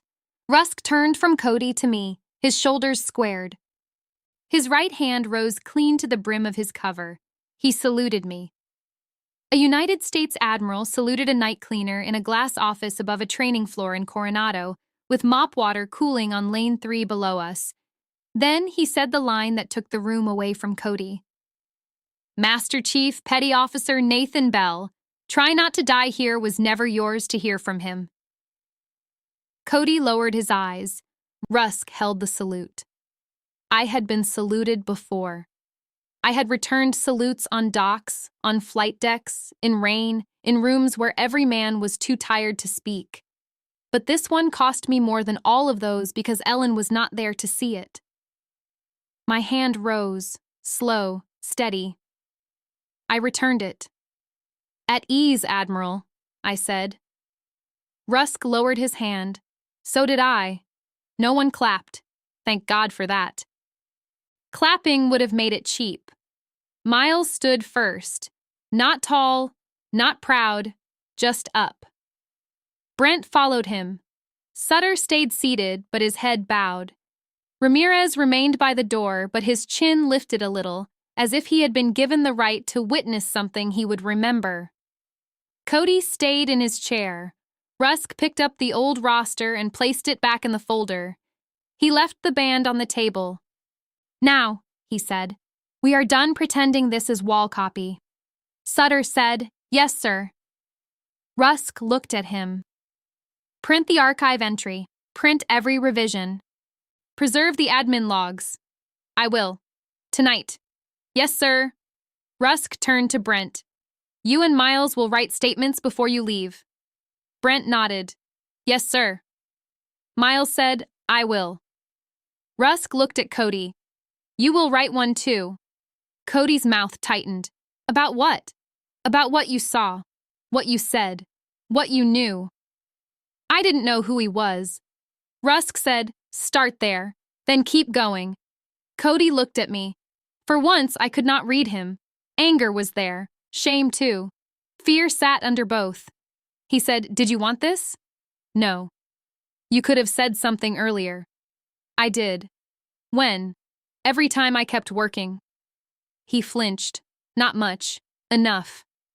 Rusk said, Mr. Vance, your father will be called from this office after council is notified. You will not warn him first. Cody's face changed again. There it is, Rusk said. Cody looked up. What? The fear. Cody said, you don't know my father. No, Rusk said, but I know the shape of borrowed power. Cody stood again, but this time he did not challenge the room. He looked tired, younger than 24. My father said the annex needed us, he said. Sutter answered before Rusk could. It needed standards. Cody turned to him. You took his calls. I did. You signed things. I did. Then don't stand there like I made you. Sutter accepted that. You didn't. That was the first honest exchange between them all night. Rusk let it stand for 3 seconds, then he ended it. Ramirez, escort Mr. Vance to the locker corridor. He can write his statement at the bench. Door open. Phone stays sealed.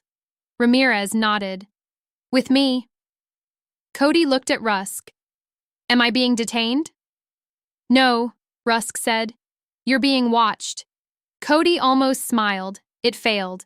He walked to the door, then stopped beside me. The old Cody would have said something sharp. He would have tried to take back height. This Cody looked at the band on the table.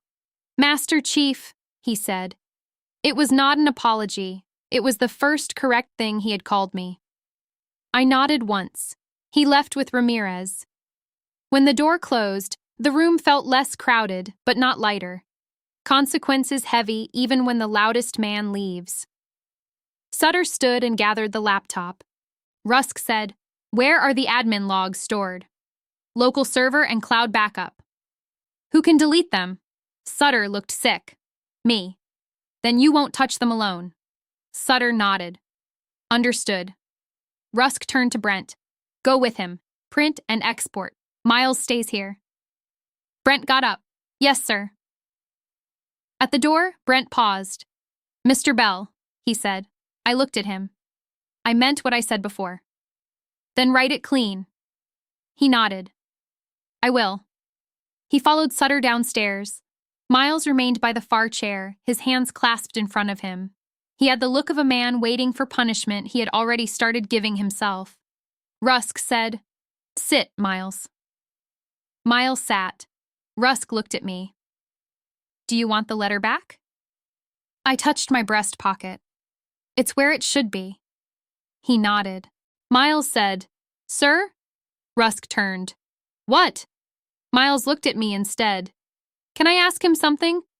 Rusk waited for my answer. I said, ask. Miles swallowed.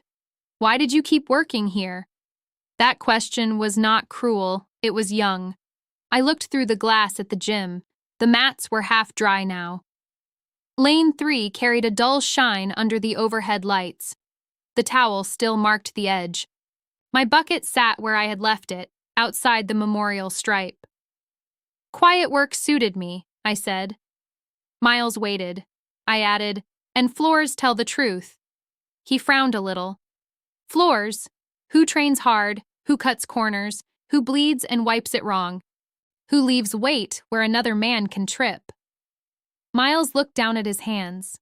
I thought mopping was just mopping, he said. It is. But not only. No. He nodded slowly. Rusk sat again. He looked older now that the salute had passed. Some men look stronger in command. Some look more human after they use it well.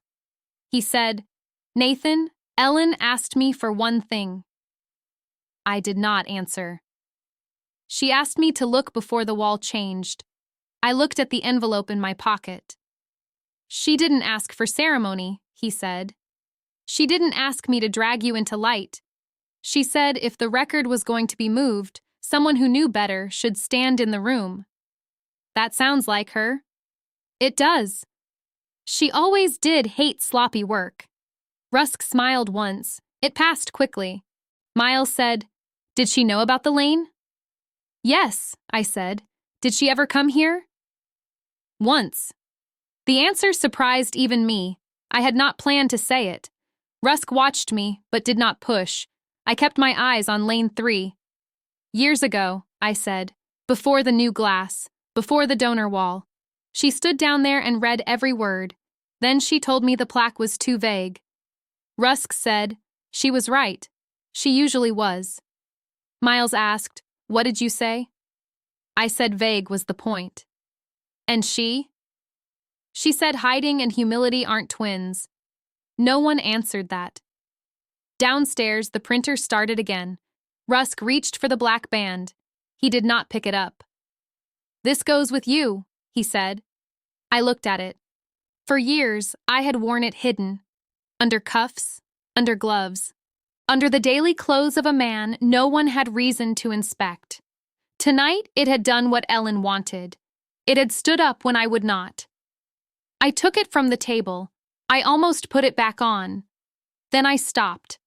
My wrist stayed bare. I folded the band once and placed it in my shirt pocket with Ellen's letter. Rusk saw it. He said nothing. Miles did too. That was enough. The office door opened. Brent came in with a stack of papers. Sutter followed, carrying the laptop like it might accuse him if he held it wrong. Brent set the pages down. Archive entry, he said. Revision history. Confirmation canceling the install. Export receipt for admin logs.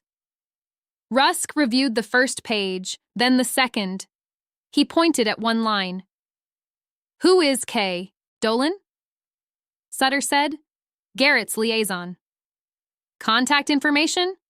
In the vendor packet. Print it. Sutter nodded and turned back toward the door. Rusk said, Stop. Sutter froze. You're done moving alone. Sutter looked ashamed. Right. Brent went with him again. Rusk looked at Miles. Statement. Miles took a blank sheet from the side table. His hand shook when he uncapped the pen. He wrote for a while. The pen scratched hard. Once he stopped and looked at me. I don't know how to put it, he said. Put what happened. It makes me look bad. It should. He took that without complaint and kept writing. That was the only apology scene he needed. Not spoken. Written. Below, Ramirez stood in the locker corridor with Cody at the bench. Cody had a clipboard on his knees. He was not writing much. He looked toward the gym once, toward lane 3, then down again. Rusk followed my gaze. He may still try to save himself, he said. Most people do. You think he can learn? I think learning costs more after pride. Rusk nodded. Yes. Sutter and Brent returned with the liaison page. Rusk placed it on the growing stack. He took out his phone and made one call. Command Council, he said when someone answered. This is Admiral Rusk. I need you at the Coronado Annex near Silver Strand before sunrise. Preservation issue, memorial alteration, training record irregularities, donor interference. He listened. No, not tomorrow. Now. A pause. Yes, I'll hold the room. He ended the call. Cody looked up from the corridor as if he had heard enough through the glass to understand the bill had arrived. Rusk turned to Sutter. Your statement next. Sutter nodded. And Mark. Sutter looked up. Do not confuse cooperation with absolution. I don't. Good.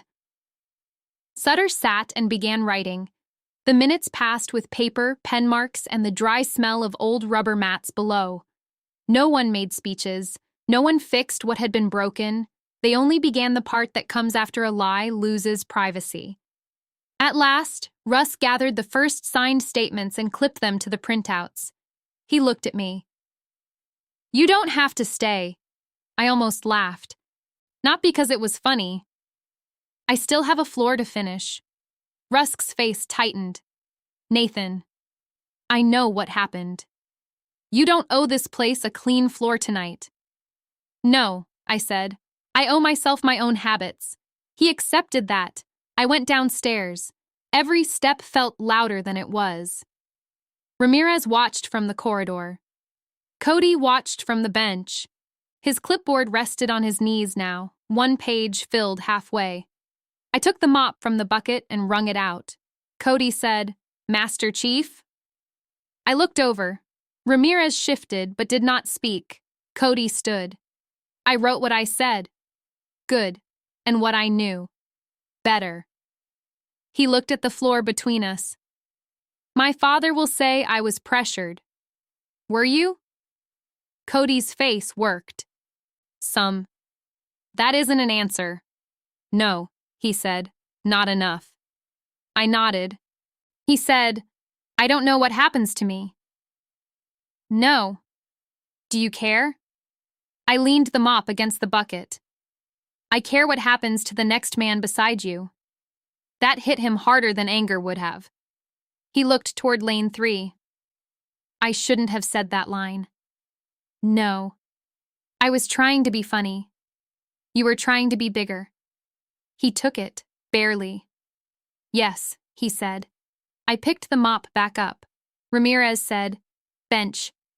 Cody sat. I crossed to lane 3 and lifted the towel from the mat edge. The slick mark was gone. The floor still needed one pass. Work is plain that way. It does not care who saluted whom 10 minutes earlier. I laid the mop down and pulled it toward me in a clean line. Behind me, upstairs, Rusk's voice carried through the glass. Preserve every page. Sutter answered, yes, sir. The mop moved over the memorial stripe. For the first time that night, I did not tug my cuff down. There was nothing under it to hide. The band rested in my pocket beside Ellen's letter, warm from my body. I looked at the plaque. Names withheld by order. Not for long, I thought. But I did not say it. I don't argue with noise. I checked the floor. The mop left a clean line across the stripe. A man can spend half his life learning how not to hurry. Most people think slow means weak. They are wrong. Slow is often where control lives. I rinsed the mop and made the second pass. Cody's pen scratched from the bench. Ramirez stood close enough to stop him from leaving and far enough to let him choose his words. That mattered too. A watched man still owns his hand when he writes. Upstairs, the glass office glowed against the dark gym. Rusk stood at the table with the papers spread in front of him. Sutter sat with his shoulders forward. Brent stood by the printer. Miles had moved near the wall, reading his statement again. Nobody in that room looked comfortable. Good. Comfort had built part of the lie. I worked the mop into the corner where chalk had gathered under the rack. The pull-up rig bolt I had tightened earlier held firm. I checked it again with 2 fingers. It did not move. Cody saw me do it. He looked away. Ramirez said, "Keep writing." Cody said, "I am." You stopped. "I'm thinking. That's allowed." Cody looked at him. "You enjoying this?"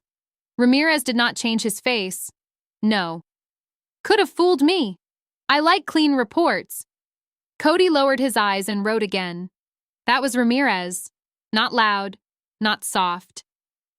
He had been in the annex 6 months, long enough to learn where the trouble lived, not long enough to think it was normal. I had seen him watching Cody before tonight. He watched like a man measuring weather. The office door opened above. Brent came out first. He leaned over the rail. "Mr. Bell," he called. I looked up. "Admiral needs everyone on the floor." Rusk stepped behind him and said, "Not everyone, the ones who touched the record." Sutter came down the stairs first. Each step took effort. He carried 3 printed packets and the laptop. Brent followed with a folder. Miles came last, holding his statement. Rusk stayed at the rail for a moment. Then he came down too. The gym did not feel like a gym anymore. It felt like a room waiting to decide what kind of place it had been. Rusk stopped near lane 3. "Sutter," he said, "read the revision summary." Sutter looked at the pages. "Here?" "Here." His throat moved. "Yes, sir?" Cody stood from the bench without being told. Ramirez put one hand out.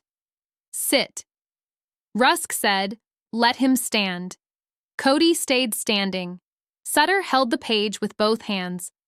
Revision entry for donor wall update. Proposed removal of existing Sand Ledger memorial text.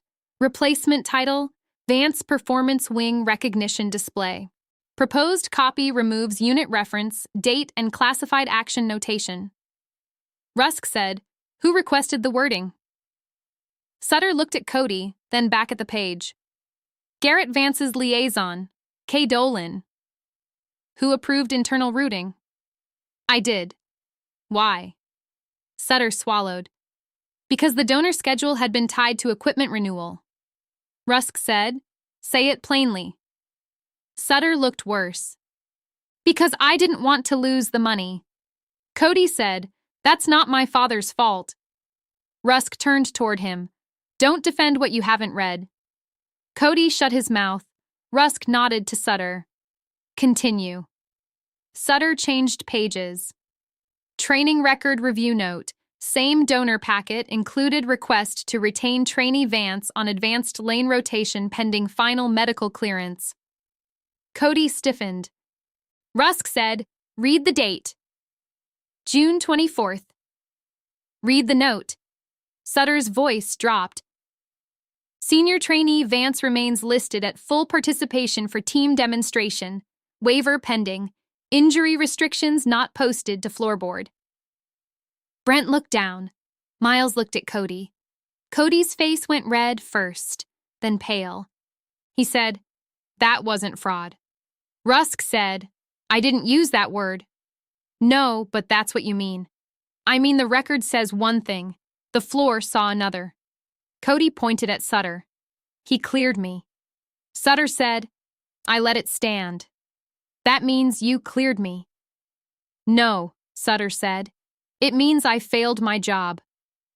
That landed harder than a shout. Rusk looked at Cody. "Did you train under restriction?" Cody's jaw worked. "Sometimes." "Did you tell Miles?" Miles turned to him. Cody did not answer. Miles said, "You said you were fine." "I was fine enough." "That's not the same." Cody snapped, "You think I wanted that?" The room stopped. There it was. Not pride now. Panic. Rusk said, "Wanted what?" Cody's breath came short. "To be watched. Every rep, every run, every score. You think being Garrett Vance's son feels like a free ride?" I set the mop in the bucket. Cody looked at me as if I had spoken against him. I had not. Rusk said, "Answer the question. Did you know your restrictions weren't posted?" Cody looked at the floor. Yes. Did you benefit from that? A long pause. Yes. Miles stepped back once, not far. Enough. Cody saw it. That hurt him, maybe more than Rusk's voice. He said, Miles, I didn't ask you to carry me. Miles answered, You let me think I was chasing you. Cody had no answer for that. Rusk took the page from Sutter and gave it to Brent. Attach it to the preservation packet. Brent nodded. Then Rusk turned to me. Nathan, did you log the lane restriction? I logged the floor hazard. Not his file? No.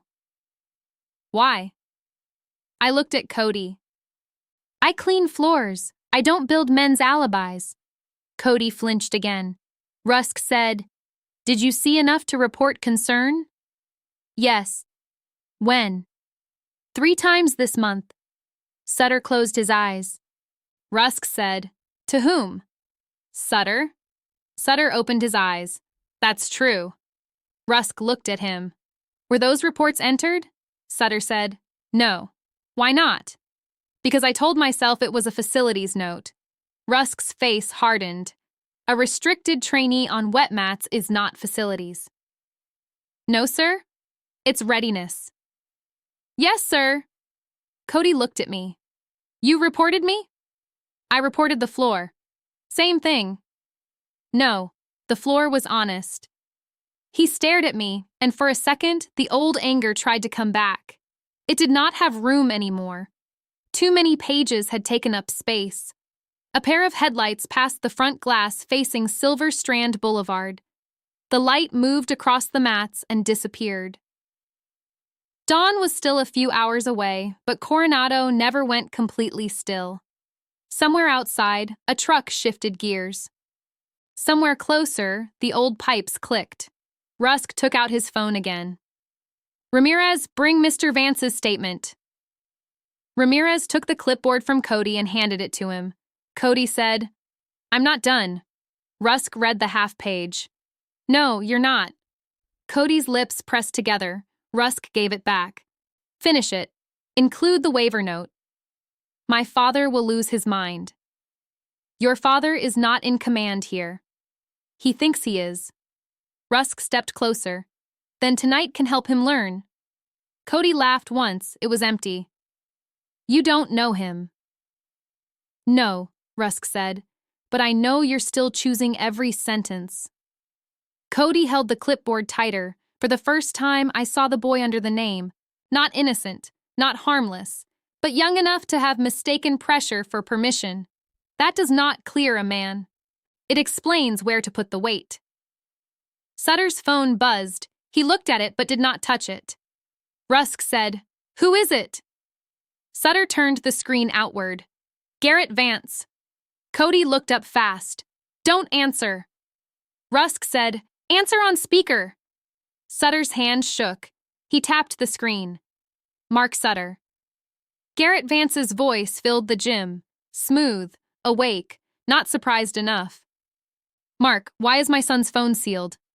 Nobody spoke. Garrett said, Mark. Rusk stepped nearer.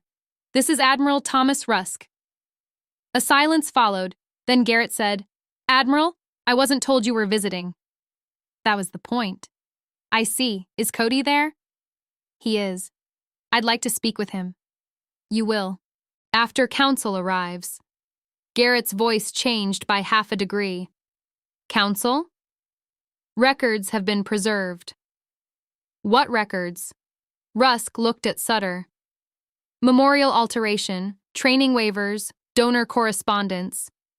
Garrett said nothing for 2 beats. Then he said, Admiral, I think you may have partial context. Rusk said, That's why I'm preserving all of it. Garrett gave a small laugh. Thomas, this annex exists because private people stepped up. Rusk did not react to the first name. This annex exists, he said, because men train here. And they train on equipment my foundation paid for. Equipment does not outrank a memorial. Garrett's voice cooled. No one was disrespecting a memorial. Rusk looked at lane 3. Your liaison requested the sand ledger text be removed. That was a modernization proposal. No. Garrett said, no? It was removal. The words stayed in the gym. Removal. Cody looked at the memorial stripe. Garrett said, names were withheld. There was nothing to remove. I felt Ellen's letter against my chest. Rusk looked at me once, then back at the phone. There was service to remove, he said. There was sacrifice to soften. There was a record to make convenient. Garrett said, Admiral, be careful. Rusk's face went still. Cody shut his eyes. Rusk said, Mr. Vance, Command Council is en route. Your communications with this annex are now part of review. Do not contact staff except through proper channels. You're making a mistake. No, Rusk said. I'm ending one. Garrett said, put Cody on. Rusk looked at Cody. One sentence. Cody took the phone from Sutter. His hand was not steady. Dad. Garrett's voice sharpened. Don't say anything. Do you hear me? Cody looked at the clipboard, then at Miles, then at me. I already did, he said. Garrett said his name. Cody handed the phone back to Rusk. Rusk ended the call. No one moved for a moment.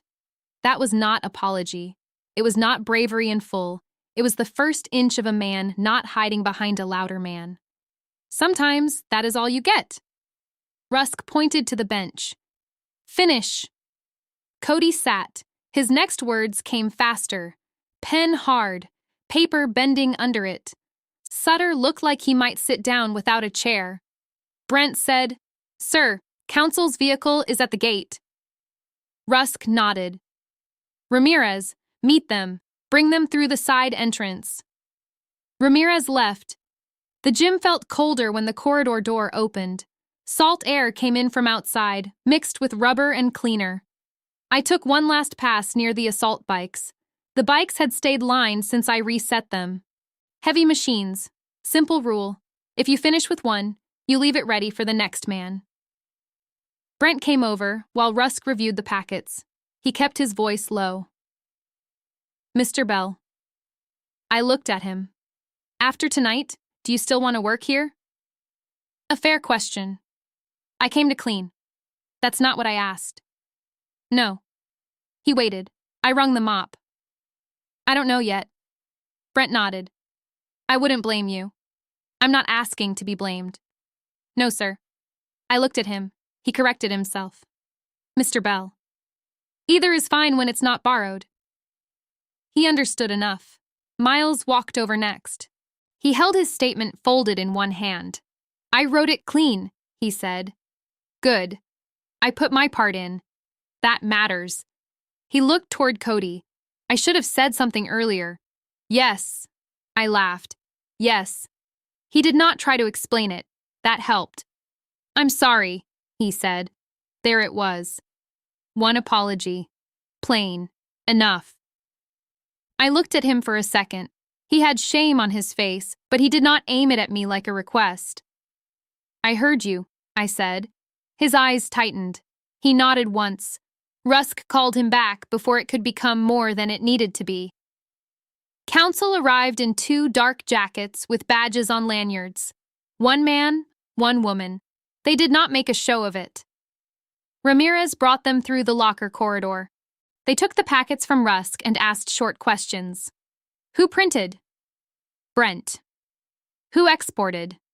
Sutter, witnessed by Brent. Phones. Sealed. Original roster? With me, Rusk said. The woman looked at me. And Mr. Bell? Rusk answered before I could. Witness a named party in the memorial record. She nodded. Mr. Bell, we may need a statement. I'll give one. Tonight? I looked at the floor, almost done. Yes. She glanced at the mop. When you're ready. That was the first proper sentence a stranger had given me all night. Not soft, just ordered correctly. I finished the lane. The mat held a dull, clean shine. No slick spots, no towel, No bad bolt, no bucket near the stripe. Cody stood again with his clipboard. Rusk took the page and read it. His face did not change, but his eyes paused twice. That told me the page had weight. He handed it to counsel. Attach it. Cody said, "What happens now?" The woman in the jacket said, "Your training status is frozen pending review." Cody nodded like he had expected it. Then she said, "Your waiver file will be compared against floor logs and staff statements." He glanced at me. I said nothing. She turned to Sutter. "Your access is suspended tonight." Sutter's mouth opened, then closed. Understood. Brent looked at Rusk. "What about the wall install?" Rusk said, "Cancelled." "Replacement copy?" Rusk looked at me. I knew that look. He was asking without asking. I said, "Use the record." Rusk nodded.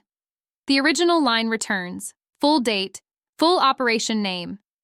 No donor title over it. Counsel said, "Names?" Rusk looked to me again. The old habit rose. Keep it vague. Keep it covered. Let the stripe stand without a body. Then Ellen's voice came back, not as sound, as a fact.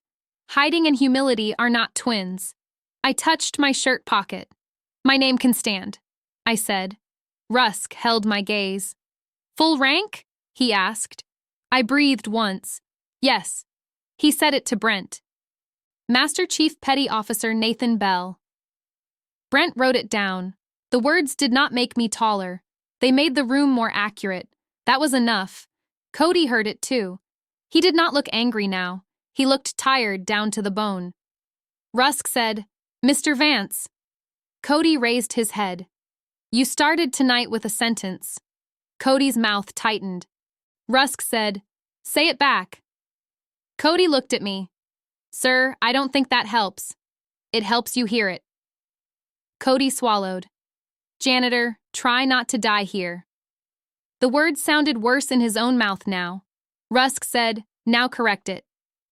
Cody's eyes flicked to the floor, then to my bare wrist. He said, "Master Chief, that line was never mine." Rusk waited. Cody added, "And you were never slow." I was. No one rescued him from the silence after that. I did not smile. A man does not become decent because he finds one decent sentence, but he can find a direction. "Write that too," Rusk said. Cody nodded. The woman from council looked at her watch. "We'll secure the office until records are copied." Rusk said, "Do it." Sutter handed over his badge. It made a small sound against the table they had brought down from the office. Plastic on metal. Final enough. Brent's badge stayed on his chest. Miles sat on the edge of the bench with his hands between his knees. He looked at Lane 3 as if it had been there all along and he had only just arrived. The eastern windows had begun to pale. Not sunrise yet. Close. I took the bucket to the drain. Dirty water went down in a gray turn. I rinsed the mop head twice and hung it where it belonged. Rusk came to stand beside me. "You're going home?" he asked. "Soon." "You should sleep." "I don't sleep much after nights like this." "No." He looked older than when he walked in. I probably did too. He said, "Ellen would have approved of how you handled it." I did not answer right away. Then I said, "She would have told me to eat breakfast." Rusk smiled. "That too." I took the folded band and letter from my shirt pocket. For a second, I held both in my palm. One from war, one from home. Both had done their work tonight. Rusk looked at the band. "Will you wear it again?" he asked. I closed my fingers around it. Not under my sleeve. He understood. The next hour moved through statements and signatures. No speeches, no ceremony. Counsel took the copies upstairs. Brent walked them through each printout. Sutter answered when asked. Cody wrote one final paragraph, then set the pen down and did not touch his phone. At the front doors, Garrett Vance arrived before sunrise. He was tall, dressed too well for that hour, and angry in a quiet, expensive way. Counsel met him at the threshold. Rusk stood behind them. Garrett looked past everyone to Cody. Cody stood near the bench. "Come here," Garrett said. Cody did not move. Counsel said, "Mr. Vance, you'll speak with us first." Garrett ignored her. "Cody." Cody's face tightened. The old leash was still there. You could see it. Then Miles stood beside him, not touching him, just near. Cody looked at his father. "I'm staying for the review," he said. Garrett's eyes narrowed. "You don't know what you're saying." Cody held the clipboard against his leg. "I wrote it down." Garrett's gaze moved to me. There it was. The same measuring Cody had tried earlier, only older and cleaner. He said, "You're the cleaner." Rusk stepped forward. I lifted one hand a little. "No," I said. "Let him." Garrett stared at me. "Excuse me?" "I am the cleaner." His mouth twitched. I said, "And the name on that lane." He looked at the stripe, then at the plaque. For the first time, his face lost its polish. Rusk said, "Mr. Vance, you'll come upstairs." Garrett did not answer me. Men like that often think silence is refusal. Sometimes it is just all they have left. He followed Counsel upstairs. Cody watched him go. His shoulders dropped once the office door shut. Miles said quietly, "You okay?" Cody shook his head. "No." Miles nodded. "Good answer." Cody almost laughed. It did not come out. I picked up my empty bucket. Cody looked at me. "Master Chief." I stopped. He said, "I don't know how to fix this." "You don't fix it tonight." "What do I do tonight?" "Stop making it worse."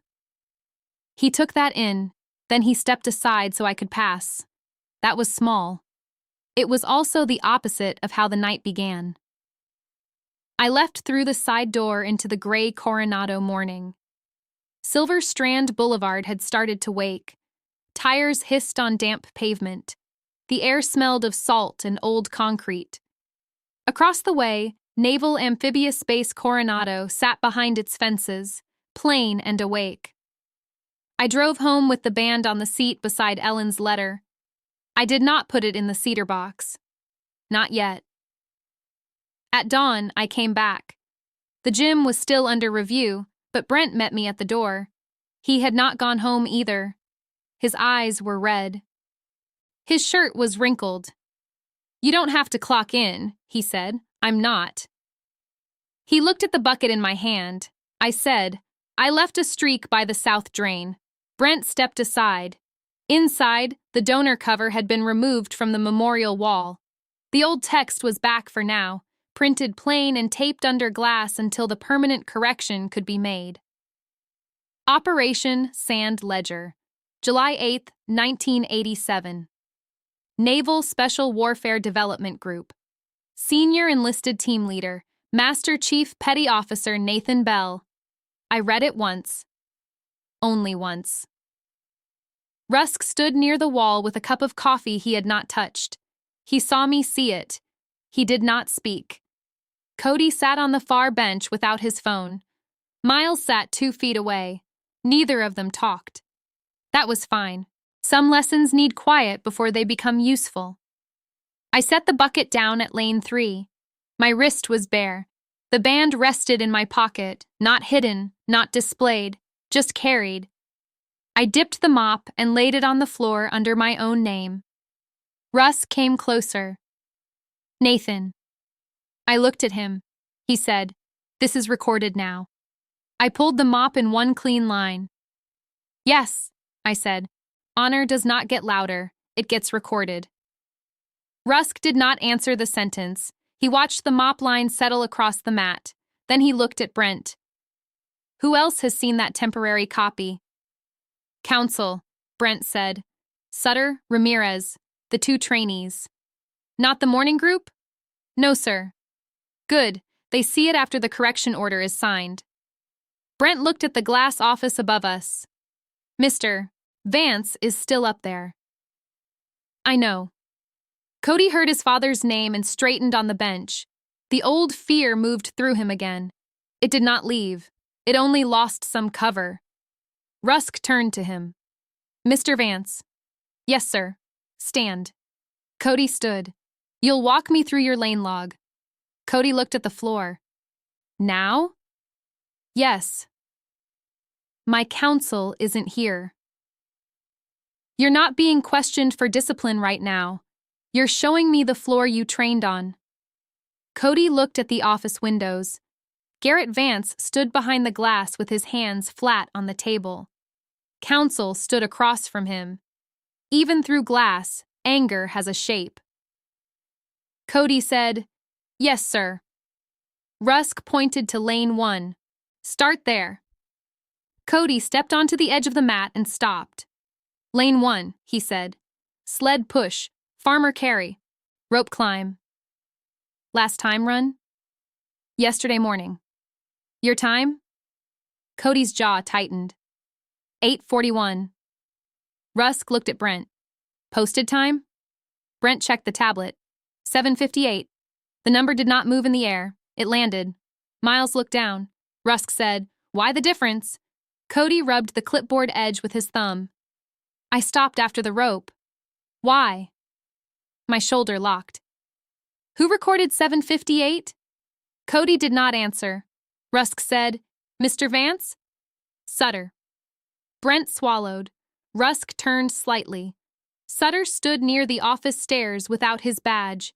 He had been told to wait there. Waiting had made him smaller. Rusk said, Did you enter that time? Sutter's face had gone pale again. Yes. On whose instruction? Sutter looked at Cody, then at the office window. Rusk said, Don't look upstairs. Sutter nodded once. Mr. Garrett Vance called me. Cody closed his eyes. Rusk said, What did he say? Sutter wet his lips. He said Cody needed to stay listed as active. Those words? Yes, sir. Anything else? He said a donor review was coming. He said the annex couldn't have its lead trainee marked limited. Rusk looked toward the office. Garrett was watching now. He could not hear us, but he knew enough. Cody said, I didn't ask him to do that. Rusk looked back at him. Did you correct it? No. Then it carried your name. Cody took that without arguing. Good. Arguing would have been easier for him. Rusk pointed to lane 2. Continue. Cody walked. Lane 2. Wall vault. Sandbag load. Bear crawl. Last issue? Cody glanced at me. Wet mat. Rusk waited. Cody said, I slipped near the south drain. When? Last week. Reported? By Mr. Bell. Rusk looked at Brent. Entered? Brent shook his head. No, sir. It was in the janitorial note only. Sutter spoke from the stairs. That was me. Rusk did not turn.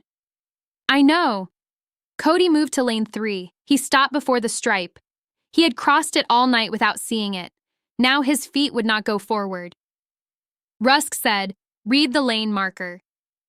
Cody's eyes went to the temporary copy under glass. Operation Sand Ledger, he said. Full. Cody swallowed. Operation Sand Ledger, July 8, 1987. Naval Special Warfare Development Group. Senior Enlisted Team Leader, Master Chief Petty Officer Nathan Bell. The gym stayed still, not quiet, still. Rusk said, Now tell me what this lane is used for. Cody looked at the obstacles. Casualty drag, low carry, partner transfer. Why? I don't know, sir. Rusk looked at me. Nathan? I set the mop in the bucket. Water dripped twice. It was built from an old movement problem, I said. Not the mission, just the shape of it. Cody looked at me. I said, A narrow floor, bad footing. One man who could not walk. One man who had to keep him breathing and moving. Rusk's face did not change. His eyes did. Cody looked at the drag sled on lane 3. The sled had always been a tool to him. Heavy bag, strap, timer, score. Now it had a reason. Miles stood up from the bench. Rusk said, "Sit." Miles sat. Rusk stepped onto lane 3. "Mr. Vance, your file shows 3 best times here." Cody nodded once. "Were all 3 clean?" "No." "Which one was clean?" Cody looked at the floor. "None." Brent said nothing. The office door opened above us. Counsel came out first. Garrett Vance followed. His face was controlled again, but control is not calm. He walked down the stairs with the woman from council at his shoulder. "Admiral," Garrett said, "this has gone far enough." Rusk did not look away from Cody. "It has." Garrett reached the bottom step. "My son won't answer training questions without counsel." The woman said, "Mr. Vance, you were told to remain upstairs." Garrett ignored her. Cody stopped talking. Cody looked at him. For a second, the room could feel the old command: father first, truth later. Then Cody looked at lane 3. "No," he said. Garrett's face tightened. "Excuse me?" Cody's voice stayed low. "No." Garrett looked at everyone else, as if the word had come from the room instead of his son. Rusk said, "Mr. Vance is walking through his own file."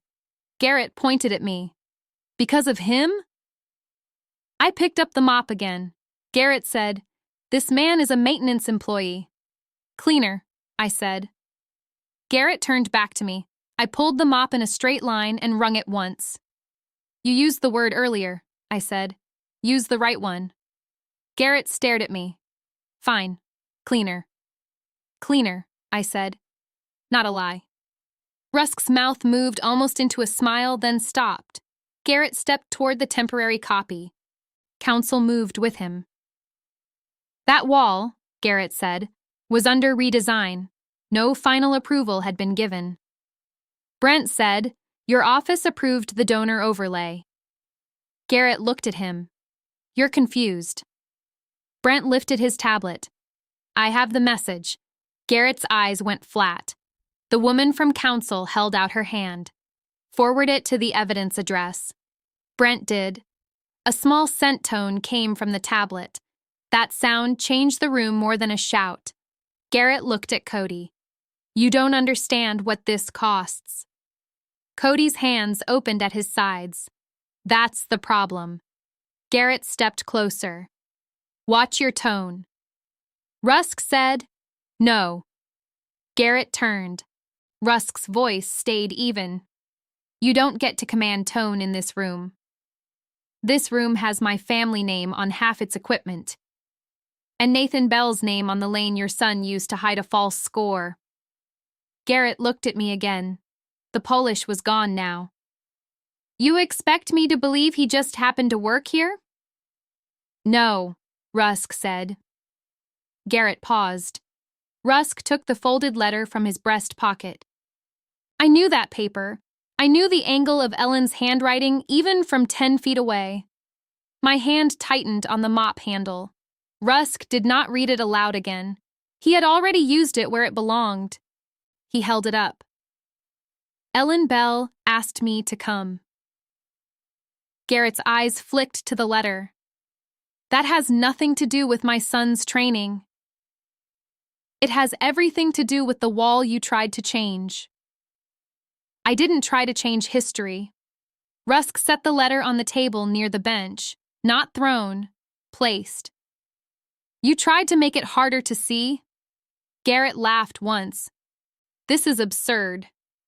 Sutter spoke from the stairs. "No, it isn't." Every head turned. Sutter looked like he wished he had stayed silent. Then he stepped down one stair. "I changed the wall copy," he said. "I removed the operation text from the install sheet." Garrett said, "Mark." Sutter flinched, but kept going. "You told me it was too old. You said donors needed clean language. You said trainees don't care about old classified dust." Garrett said, "I never used those words." Sutter looked at counsel. "He did." The man from council wrote it down. Garrett's voice lowered. "You're finished here, Mark." Sutter almost smiled. It was a broken thing. I think I was finished before tonight. Rusk said, enough. He pointed to the folding table. All phones stay sealed. All statements stay attached. Mr. Vance, you will not speak to staff unless counsel is present. Garrett's jaw shifted. You're treating me like a criminal. I'm treating you like a man with access. That was sharper than anger. Access. That was how bad things happened in clean buildings. Not always through force. Often through a badge, a donation, a friendly call, a favor no one wanted to name. Garrett looked at Cody again. We're leaving. Cody did not move. I said we're leaving. Cody's voice shook once, then it steadied. I'm staying. Garrett stepped toward him. You don't get to decide. Rusk moved first, not fast, just enough. Young man, Garrett said, don't make this worse. Cody looked at me then. I had said the same thing in simpler words. Stop making it worse. He turned back to his father. I already made it worse, Cody said. I'm done adding to it. Garrett's face changed. Something personal broke there, but not enough to become regret. You think they'll respect you for this? Cody looked at Lane 3. No. Then why? Cody's answer came out plain. Because he cleaned my mess. He nodded toward me, and I called him slow. Slow. There it was again. The word had crossed the room all night. It had started as mockery. It had ended as evidence. Rusk said, Mr. Vance, you can wait upstairs. Garrett said, I'll call Senator Harlan. Do that from outside the secured area. Garrett stared at him. Rusk did not blink. Counsel guided Garrett toward the stairs. He went because he had run out of lawful ways to stay. At the landing, he turned once more. Cody. Cody looked up. Garrett's voice was low. You're throwing away your future. Cody shook his head. No, he said. You already borrowed it. No one spoke after that. Garrett went upstairs with counsel. The office door shut. Brent let out a breath he had been holding. Rusk looked at Cody. Finish the lane. Cody nodded. He walked to the drag sled on lane 3. He put his hand on the strap. My posted best was 5:12, he said. Actual? 6:38. Witness? Miles. Miles shut his eyes. Yes, sir. Rusk said, Did you report the difference? Miles opened his eyes. No. Why? Miles looked at Cody. I thought it wasn't my fight. Rusk said, Was it? Yes, sir. Say why. Miles looked at the stripe. Because I trained on the same floor. Rusk nodded once. That was enough for him. He did not want speeches. Neither did I. The woman from counsel came back down without Garrett. We're ready to secure the wall records. Brent said, I'll unlock the file cabinet. No, Rusk said. Mr. Bell will come. I looked at him. Rusk said, You know what belongs there. I leaned the mop against the bucket. I know what doesn't. That may be more useful. We walked toward the locker corridor. The gym lights hummed overhead. Cody and Miles stayed by the bench. Sutter stood near the stairs, hands empty. The corridor smelled of damp towels and old paint. It had always been the plainest part of the annex. No donor names, no glass, no clean slogans, just hooks, lockers, drains, and scuffed baseboards. Brent unlocked a storage room behind the laundry bins. Inside were old plaques wrapped in brown paper, replacement mats, folded banners, and 2 framed prints leaning against a wall. The woman from counsel lifted the first frame. Is this the removed copy? Brent said, Yes. It had the donor title at the top in large letters. Under it, the operation name had been turned into a small line. No date, no unit, no rank, no Nathan Bell. I looked at it for 1 second. Brent said, I'm sorry. Don't spend it twice, I said. He nodded. Rusk took the second frame. That one was older, scratched. The glass had a chip near the corner. He turned it toward the light. There it was. The original lane card. Operation Sand Ledger, July 8, 1987. NSW Development Group.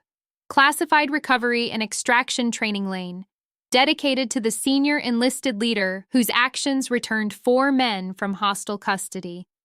No name. That was my old bargain. Give the record shape. Leave me out.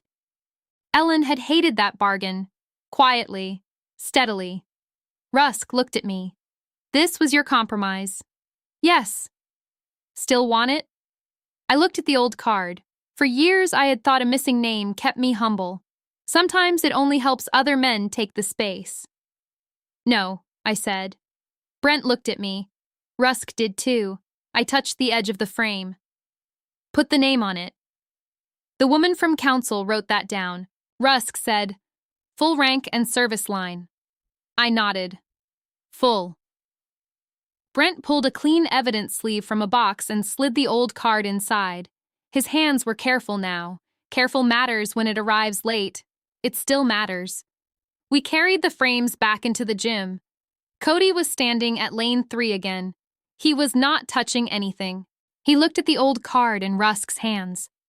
That was always here? He asked. Brent said, in storage. Cody looked at him. Why? Brent did not hide. Because I let it be easier. Cody looked back at the lane. Everybody did. I said, not everybody. His eyes came to mine. Your father made calls, I said. Sutter changed entries. Brent missed chances. Miles stayed quiet. You used what it gave you. Cody took it. I said, that's not everybody. That's each man. Rusk looked at me once. He knew what I was doing. A room can blame itself and let every man disappear inside the word all. That is too easy. Cody nodded slowly. Each man, he said. Start there. The front doors opened again. Ramirez entered with 2 morning staff members behind him. They stopped when they saw the state of the gym. Phones sealed, counsel present, Garrett Vance visible through the office glass. Cody standing in front of lane 3 like a man waiting for a verdict he had already earned. One staff member started to speak. Rusk raised a hand. No questions on the floor. The man closed his mouth. Rusk pointed to the temporary wall copy. That stays until permanent correction. No donor material goes over memorial text again. The morning staff nodded fast. Say it, Rusk said. The first one said, no donor material over memorial text. The second repeated it. Rusk looked at Ramirez. Ramirez said, no donor material over memorial text. Rusk looked at Brent.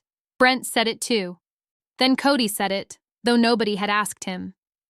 No donor material over memorial text. Rusk let the sentence stand. Then he turned to me. Nathan, I need one more thing. I gave my statement. This is not for counsel. I waited. He walked to the table and picked up the old wristband. I had set it there while I cleaned. Black fabric, faded stamp, small Trident, mission number almost worn flat. He held it out. Take it back. The room watched. I did not move. Rusk said, it was never evidence only. I looked at the band. For years it had lived in a cedar box because Ellen would not throw it away and I would not wear it. Then it had lived under my sleeve because I did not want questions. Then it had sat on a table while men read around it. Now it was just cloth again. Cloth and memory. I took it.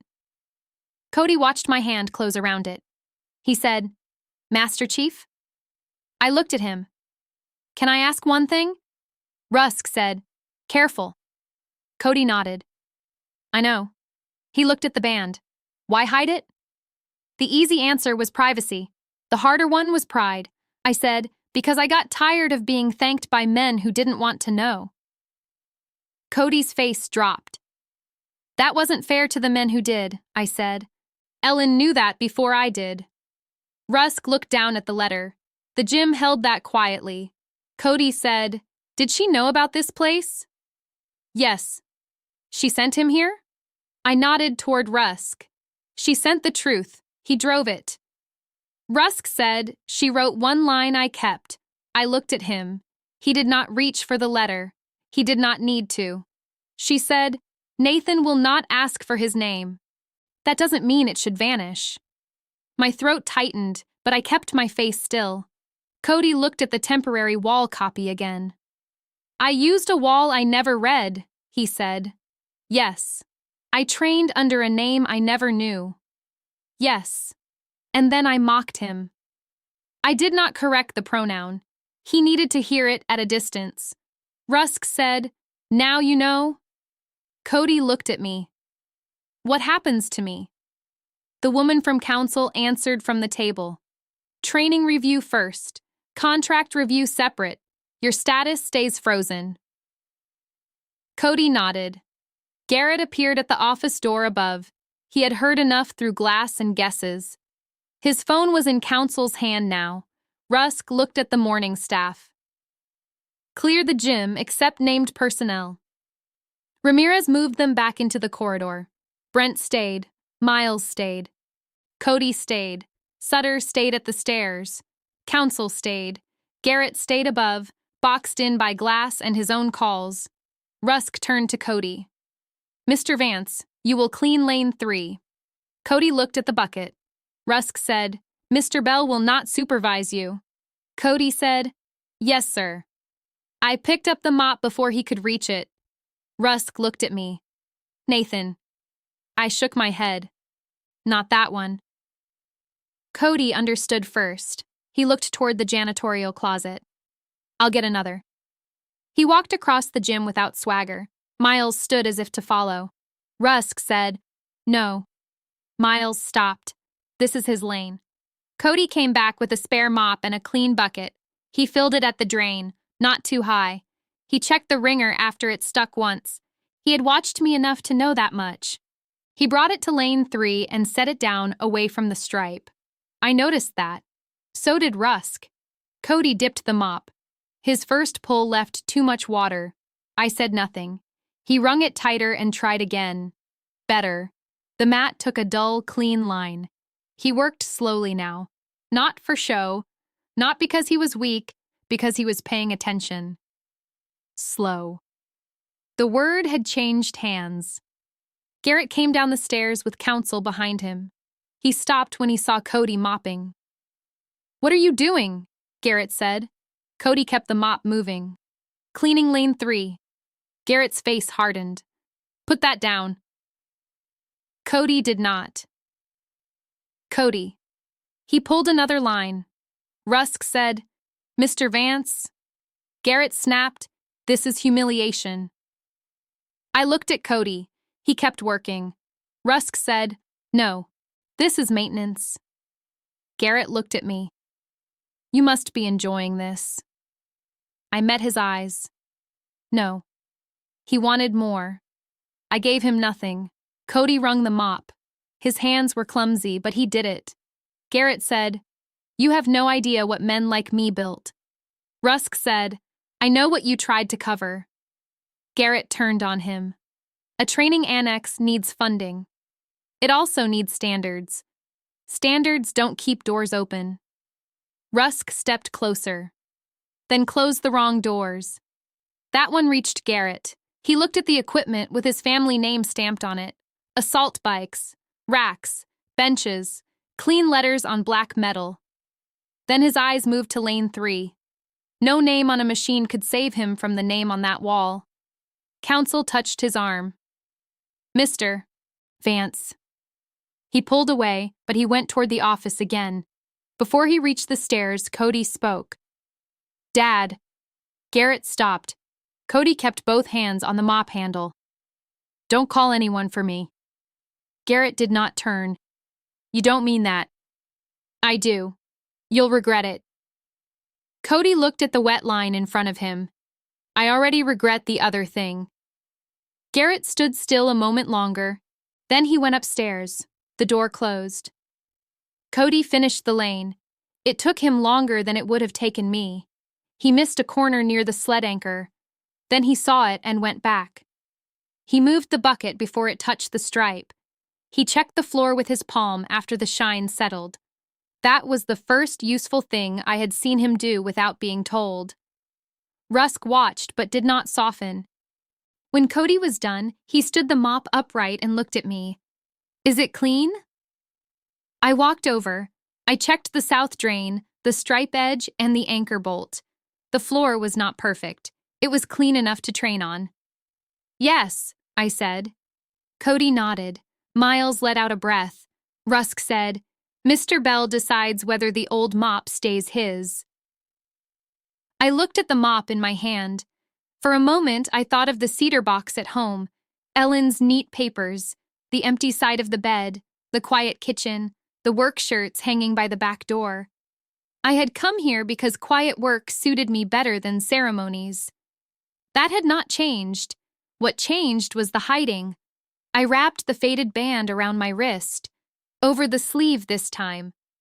The fabric looked small against age spots and old tendons. It was not a medal. It was not a claim. It was a record. Rusk stood straighter. He did not salute again. He had already spent that honor correctly. Brent looked at the wall. "Permanent copy should be ready by tomorrow." Rusk said, "Today." Brent nodded. "Today." Counsel said, "We'll need approval." Rusk looked at her. She corrected herself. "We'll process the approval today." "Good." Cody picked up his bucket. "Where does this go?" I pointed to the drain. "Rinse twice. Hang the mop open. Don't leave the head twisted." He nodded and walked away.